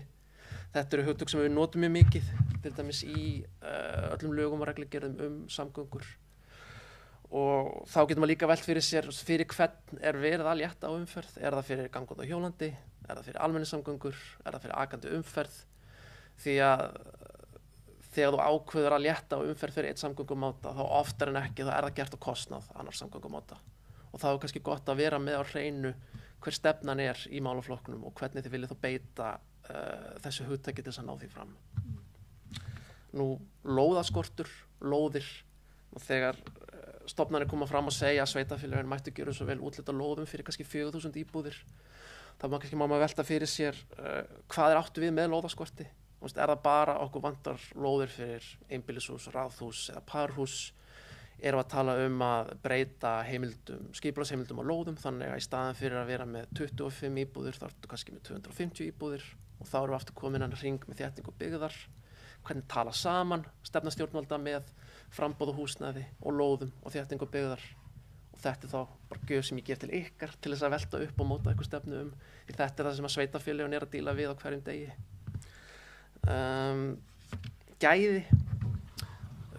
Gæði í húsnæði, eru íbúðir bjartar, hafa þær aðgang að góðum inngörðum eða eru garðarnir á bílastæðum, aðgengi að þjónustu, gæði í skipulagi, gæði í samgöngum. Þetta allt hugtök sem ég held að við myndum setjast niður bara innan þessu hóps, mismunandi fólk myndi hafa mismunandi skoðanir á. Grunnnet samgangna. Þetta til dæmis lingó sem kemur fyrir í samgönguáætlun sem ég vissi ekki að væri til fyrir en bara ég var í einhverju vondu skapi í daginn og ákvað að skoða samgönguáætlun. Samgönguáætlun náttúrulega eins og núna með svakalega framsagnar hugmyndir uppbyggingu á nýju hágeða almenningssamgöngukerfi sem að nota bene, það voru sveitafélögin á höfuðborgarsvæðinu þvert á alla flokka sem að beittu sér fyrir og voru að draga vagnin í þessum efnum. Grunnnet samgangna, samkvæmt skilgreiningu, þá samgöngunet sem nær til alls lands og tryggir landsmönnum greiða samgöngur og það listi þar undir sem fer yfir þá hvað telst vera grunnnet og maður sér þar náttúrulega bara flugvelli, maður sér þar náttúrulega bara yfir 100 vegnúmer, maður sér þar hafnir og flugvelli, en maður sér að til dæmis ekki leið eitt strætó og tíðnina þar sem að flytur 20.000 manna á hverjum degi frá sveitafélögunum Hafnarfirði, Garðabæ og Kópavogi yfir í Reykjavík og samaskapi líka í hinn áttina. Við sjáum þar ekki til dæmis stofnleiði strætó sem fara Miklubrautina sem að ef það væri ekki fyrir þær þá væri umferðin þar 25% meiri á hverjum degi.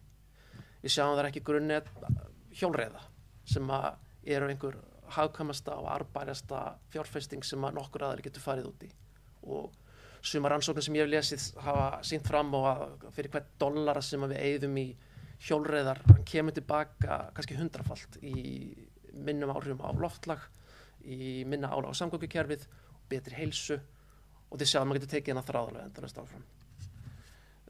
Og ég hef mikið hugsað þetta hugtak, grunnnet samgangna og hvað við setjum inn í það og hef svona bara innra með mér verið að tala fyrir því hvort að við ættum að setja tíðni strætisvagna þar inn á, ættum að setja strætóa milli landshluta þar inni, ættum að setja bara ferðafrelsi inn í grunnnetið, að þú getur valið að ferðast án þess að vera háður einum eða öðrum samgöngumáta.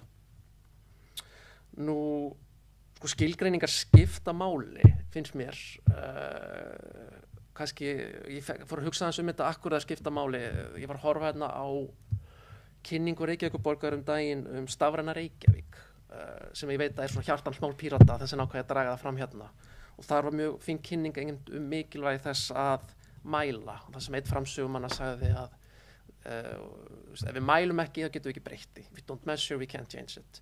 Og ég hugsaði að það var mjög auðvitað að taka þennan frasa upp og snúa honum aðeins og segja ef við skilgreinum ekki hlutina eins, þá getum við ekki breytt þeim. Þannig að ef við tryggjum það þvert að flokka, þvert að stjórnsýslustig, að við séum að tala sömu hlutina þegar við erum að tala samgöngur, þéttingu byggðar, góða landnýtingu, ef við séum ekki með sama skilninga á því, þá getum við heldur ekki breytti. Þetta var sem sagt Janssen hugleiðingarnar mínar til ykkar. Ég vil bara aftur þakka ykkur kærlega fyrir að bjóða mér og annars var ég líka bara tilbúin að taka spurningar. Takk.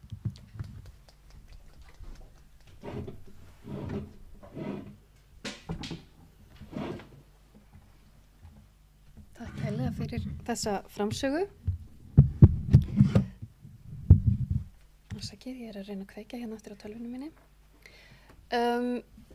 Við ætlum að fara í spurningar til þessa þriggja í panel. Fyrsta spurningin ríkisstjórnin reyndi að flétta virkjanir inn í hálendisþjóðgarð. Þetta ekki úrelt málamiðlun? Framtíðin ekki virkjanastopp og almennilegar friðlýsingar? Ætla við kannski að biðja Vigdísi Fríðu að taka þessa spurningu. Bara algjörlega. Það eiginlega nákvæmlega það sem ég sagði áðan. Þannig að ég veit ekki hvað ég á að bæta við það. Þetta bara svolítið sorglegt. Hvað málið standa núna. Og þú veist, svo mikill sýndarleikur að við séum eitthvað að setja þetta mál aftur til ríkisstjórnarinnar sem ekkert að vera, þú veist, til eftir smá. Þannig að, já, ekki meira það að segja eiginlega. Já, ég verð að taka undir líka eins og það var alveg sjokkrandi fyrir mig, ég svo sem hef heyrt einhvern tímann áður en það var aftur minnst á það á aðalfundi Landverndar í gær, hvað það stór hluti á raforkun okkar sem að fer í stóriðju og ég hef alltaf, þú veist, verið með þennan draum að það yrði bara einhver raflest Ísland eins og þú ert að tala að það veri hérna umhverfisvænar samgöngur og að við getum nýtt almenningssamgöngur þegar við erum að ferðast úr landið. Og þegar ég heyrði þessa tölu stóriðju, hugsaði ég bara þú veist, af hverju það eitthvað útópísk hugmynd þegar við erum að nýta þessa raforku í að framleiða ál eða kísil, það gekk reyndar ekkert mjög vel. Þannig að við þurfum útópískar hugmyndir og við getum framkvæmt þær og ég tel einmitt að kannski mætti vera virkjanastopp, en nú ég bara að tala út frá sjálfur mér, vegna þess að við virðumst bara hafa alveg nóg raforku eins og til þess að gera ýmislegt, bara ef áherslunar eru öðruvísi. Svo má líka benda á það, ál er 100% endurnýjanlegt og við þurfum ekki endalaust nýtt ál. Við þurfum bara að nota það sem við erum með miklu betur. Nákvæmlega, kemur okkur að hringrásarhagkerfinu. Akkurat. En það er komin önnur spurning upp á skjáinn sem að ég tel að sé líka kannski beint til Vigdísar Fríðu. Er nauðsynlegt að verða grænkeri ef þú vilt vera umhverfisvænn? Það hjálpar allavega heilmikið til. Ég er svolítið á móti að vera eitthvað að setja, þú veist, þetta allt undir sama hatt endilega. Þú veist, þú getur alveg gert ýmislegt fyrir umhverfið, þú sért ekki grænkeri, en það eru bara svo gífurleg áhrif sem við höfum með mataræðinu að það er eiginlega svona liggur beinast við. Ég ætla að biðja næstu spurningum að koma upp á skjáinn. This is directed to Anna. How can we get people to stop focusing on the rat race and focus on the environment? I get the big ones, okay. It's difficult. I think re-education and awareness is the best we can do. So to create projects that give people access to the information they need to slow down and to understand why they should slow down, it's difficult, you know, and there aren't that many projects that tackle that when it comes to adults. I think there's a lot of focus on the youth, which I think is great because they already are doing better than most of us. But there is a generational gap of information there where there's an older generation that is not really that aware of it or don't understand the impact because it doesn't really affect them that much.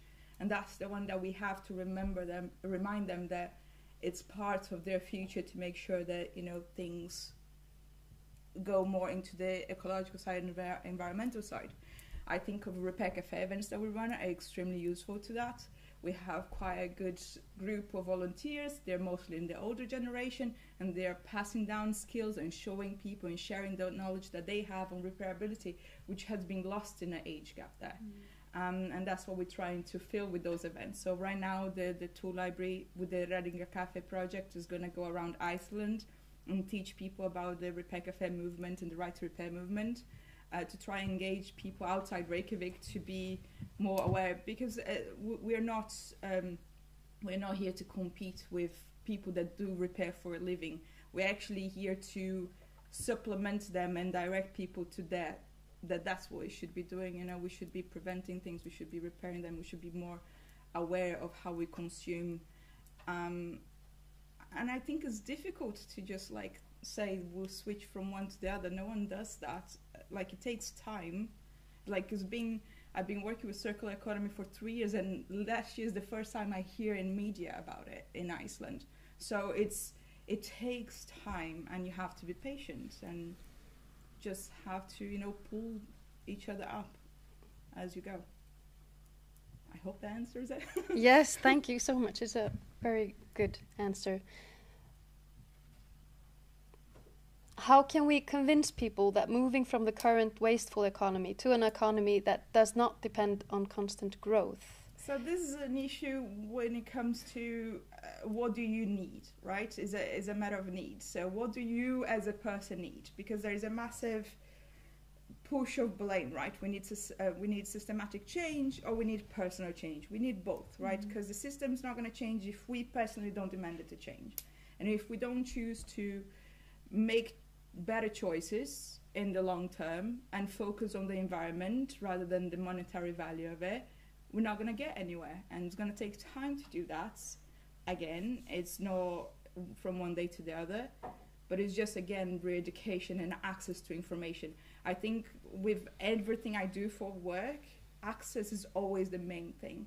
Access to materials, access to information, access to tools. Everything's about accessibility. And if people focus on what they need, for example, a hole in the wall, and not to own a drill so they can show to people that they own a drill, then that's when we're going to have the change, right?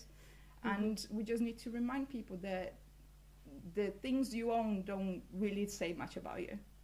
Like, who you are and what you represent and how you put yourself out there says way more about you than having the new car or having the new thing, or, you know, wearing new clothes. It doesn't really matter. There is a change that has to be made, but we have to personally choose to change ourselves first. There is a systematic change, absolutely. There needs to be a system where there's good design and there's legislation for good design. So people, when they design something, they create something that is not wasteful, that they know where the end product's going to end up and where the parts of the waste that they create, how they're going to use that forward. There's lots of ways that we need to tackle that on the political side and the city side of it. But also, we are all individuals with choices, and we get to choose what we want to do and how we want to represent ourselves.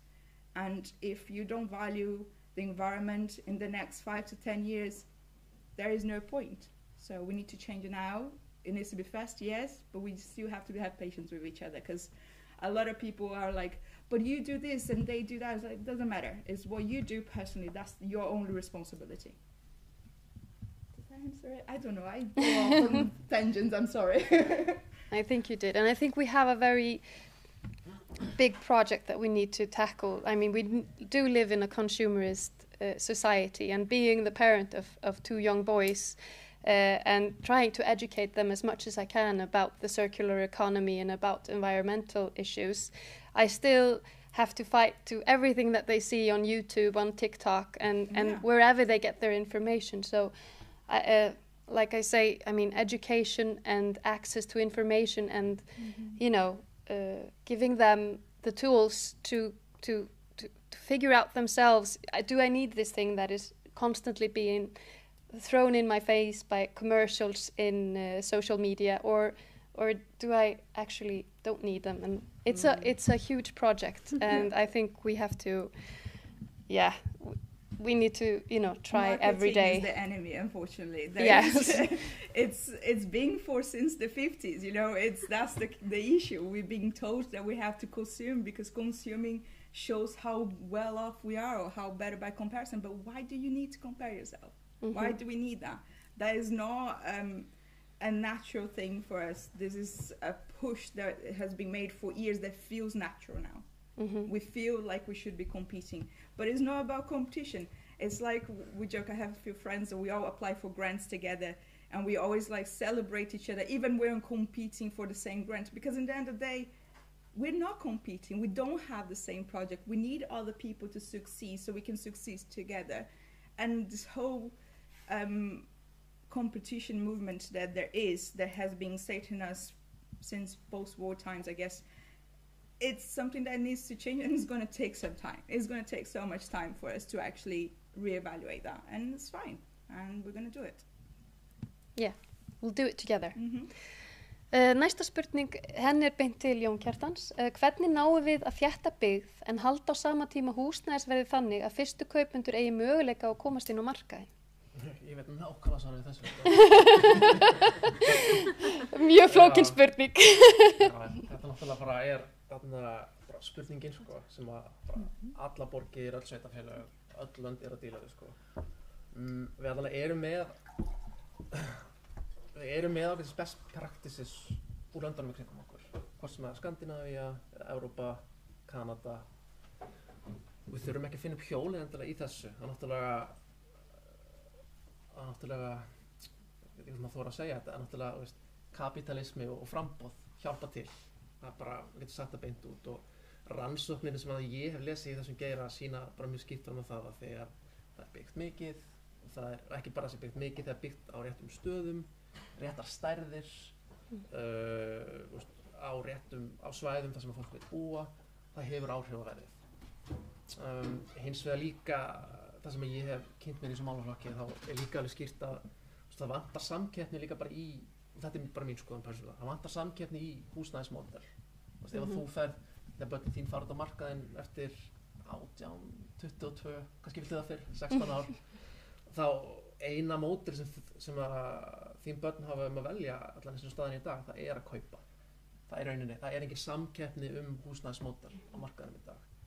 Og eftir sem ég hef lengur starfað á þessum markaði, þá hef ég séð að það er kannski viss kostur í löndunum í kringum okkur, í Vín, í Danmörku, þessar almennu íbúðir sem þar er í boði, þar sem að þú ert að fara út á markaðinn og þú getur valið, ég vil kaupa því ég sé bara, ég vil fjárfesta peningarnir mín í því, eða ég vil þá leigja í sem sagt á svona almennu húsnæðismódeli, þar sem að þú getur kannski lagt eitthvað pening inn í og það henta þér einhver tíma, svo stækkar við því, þú getur komist í annað húsnæði og svo eru þessi kerfi að keppast sín á milli bara með því að bjóða upp á staðsetningu, gæði, stærðir og þannig að það er einhver dýnamík sem við kannski bara höfum ekki alveg hér og svo náttúrulega ofan á það, svo bara fullt af fólki sem hefur ekki val það hefur ekki efna á því og þá náttúrulega getur þessi markað líka komið inn og við erum með náttúrulega svona hluta á honum hérna á Íslandi, við erum með náttúrulega félagslega húsnæðiskerfi sem að einmitt sveitarfélögin að eyða mikið af sínum peningum inn í en það náttúrulega bara upp að ákveðnu þaki sem það hendar og við erum svo að reyna að brúa það núna með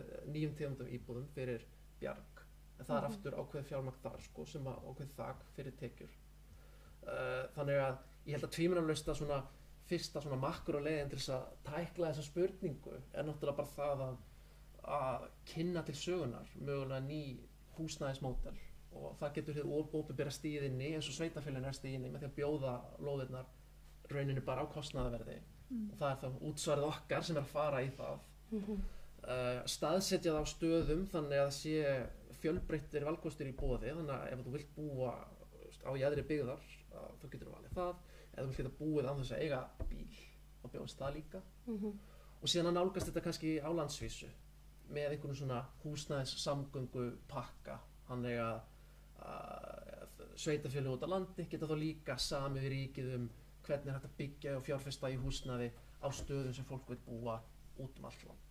Það sé ekki bara höfuðborgarsvæði, þetta sé út allt land og aftur að samgönguhliðin og sá kostnaður sé alltaf tekin inn í þetta.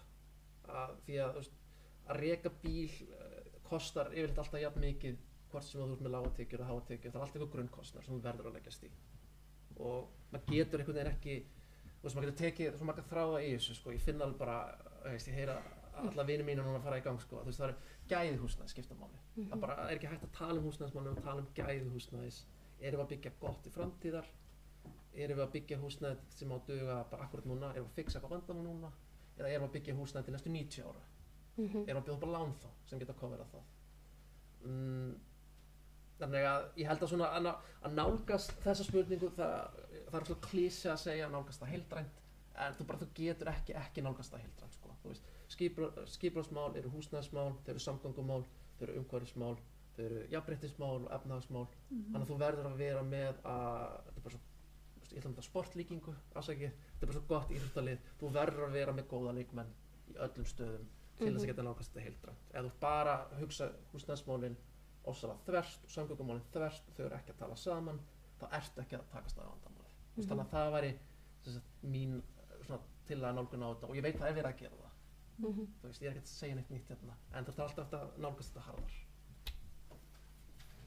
Já, takk fyrir þetta. Þannig að eins og ég skilja þá eru fjölbreyttari valkostir og að setja meira einmitt í óhagnaðardrifin leigufélög, kannski kaupleigu og annað kostur sem að væri vænlegur ásamt því að vinna til dæmis með ég vill ekki tala um hagræna hvata, ég þoli ekki þetta orð en þú veist til þess að þétta byggð líka annar staðar en á höfuðborgarsvæðinu þá þú veist við getum ekki bara byggt upp eitthvað frábært húsnæði einhver staðar út á landi án þess að séu atvinnumöguleika til staðar þannig talar þetta allt saman og og verður einhver heildræn lausn á þessu. Það er ég hugsa að þetta sé síðasta spurninga með við tímann sem við höfum. Fyrst arðsemin er svona mikil, af hverju er ekki sett miklu meira í innviði fyrir hjólreiðar? Mig grunar að þetta sé beint að þér, Jón Kjartan. Já, allan að sveitarfélögin hafa verið að beita sig fyrir þessu höfuðborgarsvæðinu. Þannig að ég getur sagt það er að gerast þar og mér skilst með við samgöngusáttmálann sem var samin við ríki þá eru verið að leggja eitthvað 5 milljarða má leiðrétta mig ef ég rangt fyrir mér í því sem eru frekar stóra fjárhæðir sem að byggjast núna á næstu árum sko. Og sjálfsögðu myndi ég persónulega vilja setja meira í þetta og væri náttúrulega áhugavert ef við myndum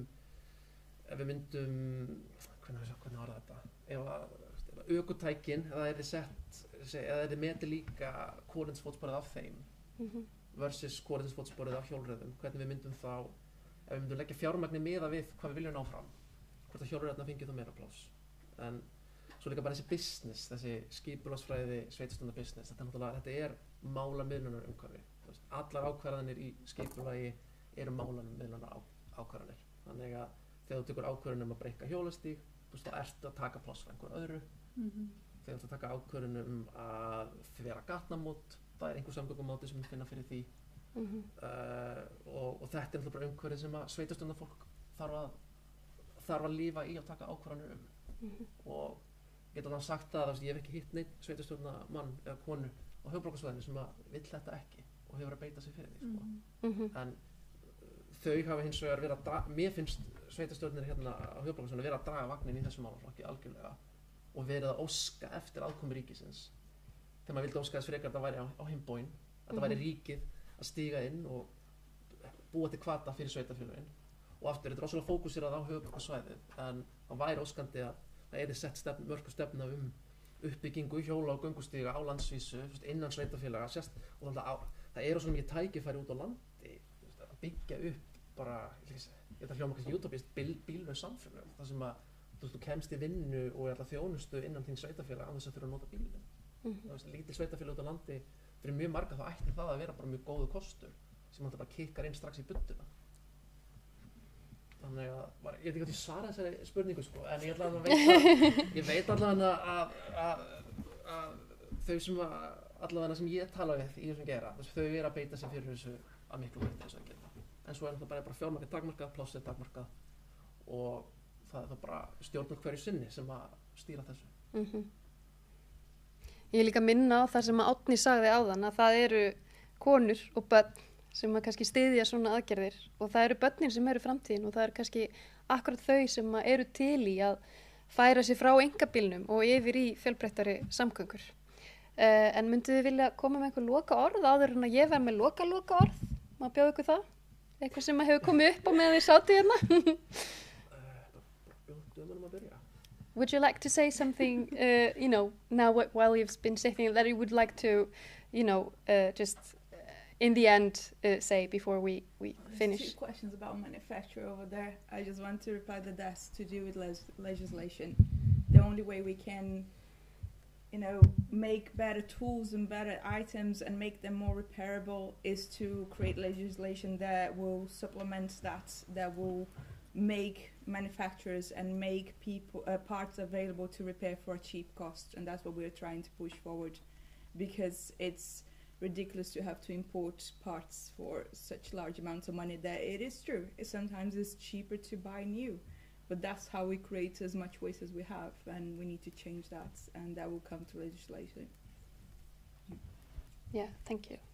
Mér langar kannski bara að segja að búið svolítið áhugavert að sjá það er svona skýrt þema að upplýsingar til almennings eru rosalega mikilvægar þegar kemur að umhverfismálum og loftslagsmálum og það er, ég pæli stundum í því í vinnunni, nú er ég náttúrulega ekki búin að vera að tala hérna fyrir London, heldur bara mína skoðanir persónulega, en þegar ég er að vinna hjá London þá hugsa ég oft það að við erum 10 og þú veist, flest okkar eru með okkar verkefni til dæmis í grannfónum þar sem að fókusin er aðalega á menntun og sjálfbærni og skólana, þannig að þú veist það er ekki 10 sem að vinna daglega að því að koma með náttúruverndar sjónarmið, heldur bara, ég veit ekki, þú veist, það er framkvæmdastjórinn og kannski 1 stöðugildi viðbót.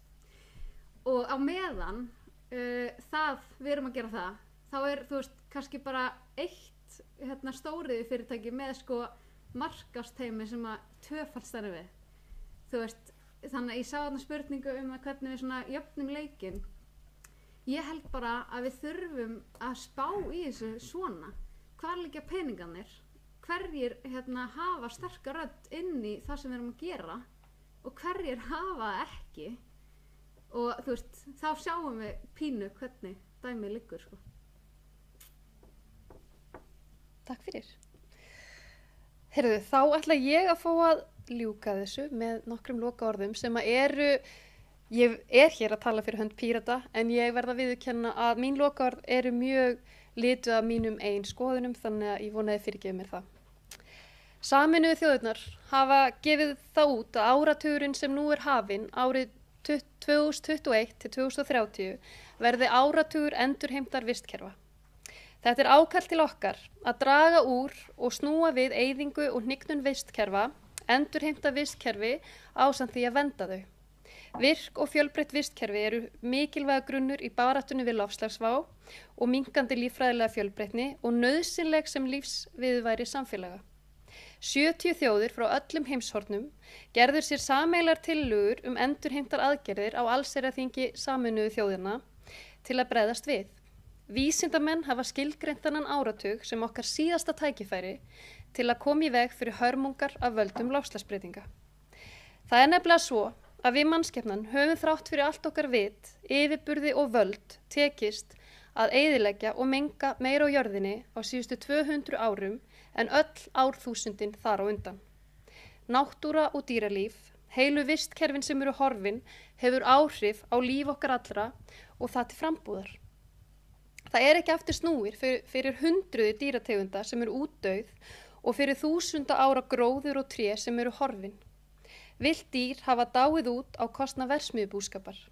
250 milljónir dýra er slátrað á hverjum degi og það gerum við viljandi og meiri hluti fólks telur það vera eðlilegt. Fólki hefur verið talin trúum að þetta sé hluti af hringrás náttúrunnar. Það er hins vegar ekki rétt. Verksmiðjuframleiðsla og markasetning kjöt- og mjólkuriðnaðarins síðustu 100 ár hefur leitt til þess að vestræn manneskja borðar margfalt meira af kjöti og mjólkurafurðum en áður hefur verið gert og meira heldur en hollt getur talist. Vissu þið að íslenska sauðkindin hefur ríkari rétt til að ferðast landið en þið? Það er samkvæmt lögum á ábyrgð landeiganda að girða af svæði sín svo að kindin kom ekki inn á þau og ef hún kemst inn þá má ekki stugga við henni og hún má borða allt það sem að kjafti kemst. Það er ansi mikið sem að rúmlega 650.000 kindur geta étið af viðkvæmum gróðri á Íslandi á sumri hverju. Framleiðsla dýraafurða er annar stærsti þáttur í losun gróðurhúsalofttegunda, stærsta orsök eyðileggingar skóga, votlendis og vistkerfa. En Guð hjálp okkur ef við kennum okkar ástkæru og ylhýru sauðkind táknmynd íslenskrar menningar. Löngum hefur þótt tabú og öfgafullt að kenna kapítalísku kerfi þessa þróun eyðileggingar. Ef mann svo mikið sem gagnrýnir kapítalismann, þá er mann kölluð kommunisti og öfgamanneskja. En það liggur frekar beint við að kerfi sem snýst að hámarka hagnað á kostnað alls annars, á kostnað mannréttinda, náttúru og dýra, er stórum hluta að kenna. Að kerfi sem snýst að framleiða og selja miklu meira en nokkur þarf er eyðileggingamaskína. Kapítalismi í núverandi mynd er sannarlega ekki kerfi sem styður vistkerfi jarðar og hringrás náttúrunnar. Við Píratar viljum róttækar kerfisbreytingar. Við viljum byggja upp alvöru velsældar og hringrásar hagkerfi. Hagkerfi sem gerur okkur kleift að blómstra í samfélagi velsældar þar sem ofur áhersla á hagvöxt skyggir ekki á önnur samfélagsleg markmið. Hagkerfi sem fagnar leiðum að betra lífi, hafnar sóun og fagnar framförum. Hagkerfi sem þroskast frekar en vex. Við erum tilbúin að styðja við náttúru og vistheimt með umfangsmiklum aðgerðum. Píratar vilja efla vistkerfi nýsköpunar og skapa kjöraðstæður fyrir frumkvöðla á öllum stigum, efla sköpunarkjark einstaklingsins, nýta sveigjanleika deilihagkerfa, örva stafræna umbreytingu og tryggja traustar grunnstóðir. Píratar vilja náttúruvernd sé anda auðlinda og umhverfisákvæða nýrrar stjórnarskrár og heimsmarkmiða Sameinuðu þjóðanna. Við viljum vernda hafsbotnin í landhelgi Íslands gegn mannvirkjum, veiðarfærum og sorpi og nýting náttúrugæða skal byggjast á vísindalegri þekkingu og setja á ákvæði dýravernd í stjórnarskrá þannig að velferð dýra njóti vafans í ákvarðanatöku varðar dýrahald. Við viljum að grænmetisbændur og aðri frumkvöðlar í sjálfbæri framleiðslu fái raforku á sömu kjörum og álverin eða jafnvel kannski betri kjörum en álverin. Hvernig væri það? Við viljum styðja við sjálfbæran og umhverfisvænan landbúnað og endurheimt votlendis. Við viljum aukna fræðslu, hvata og gagnsæi í stjórnsýslunni allri og umfram allt réttlát umskipti. Þar sem almenningur, aðilar vinnumarkaðarins, beggja megin borðsins, ríki og sveitafélög vinna saman að því að móta þær kerfisbreytingar sem nauðsynlegar eru vegna loftslagsbreytinga. Í ágúst 2019 tókum við í Pírötum undir með helstu náttúruverndarsamtökum landsins og heimsins alls að lýsa yfir neyðarástandi í loftslagsmálum og skuldbinda Ísland sem þjóð til að sýna alvöru ábyrgð. Það er ekki lengur tími til málamiðlana andstæðra póla í ríkisstjórn. Í 4 ár hefur flokkur sem kennir sig við umhverfisvernd látið í minni pokan fyrir flokkum kapitalískra og íhaldsamra hagsmunaafla eins og það sé náttúrulögmál. Þeim tókst ekki einu sinni að girða af garðinn sinn fyrir ágang sauðkindarinnar. Eins og Andrés Ingi sagði í vikunni sem leið, og ég tek undir með, við í Pírötum vitum að það ekki hægt að fara í ríkisstjórnarsamstarf með hverjum sem Kjósi fólk sem komið nóg af hættulegu málamiðlunum, pólitískum leikjum og sjónarspili. Kjósi fólk sem þorir að storka úreltu kerfi og byggja upp nýtt. Kjósi Pírata í haust. Til að leyfa þess að vera lokaorð og ég vil líka óska ykkur gleðileg sumars og vona að þið ferðist hérna landið okkar góða af mikilli virðingu og eigið góða stundir. Takk fyrir.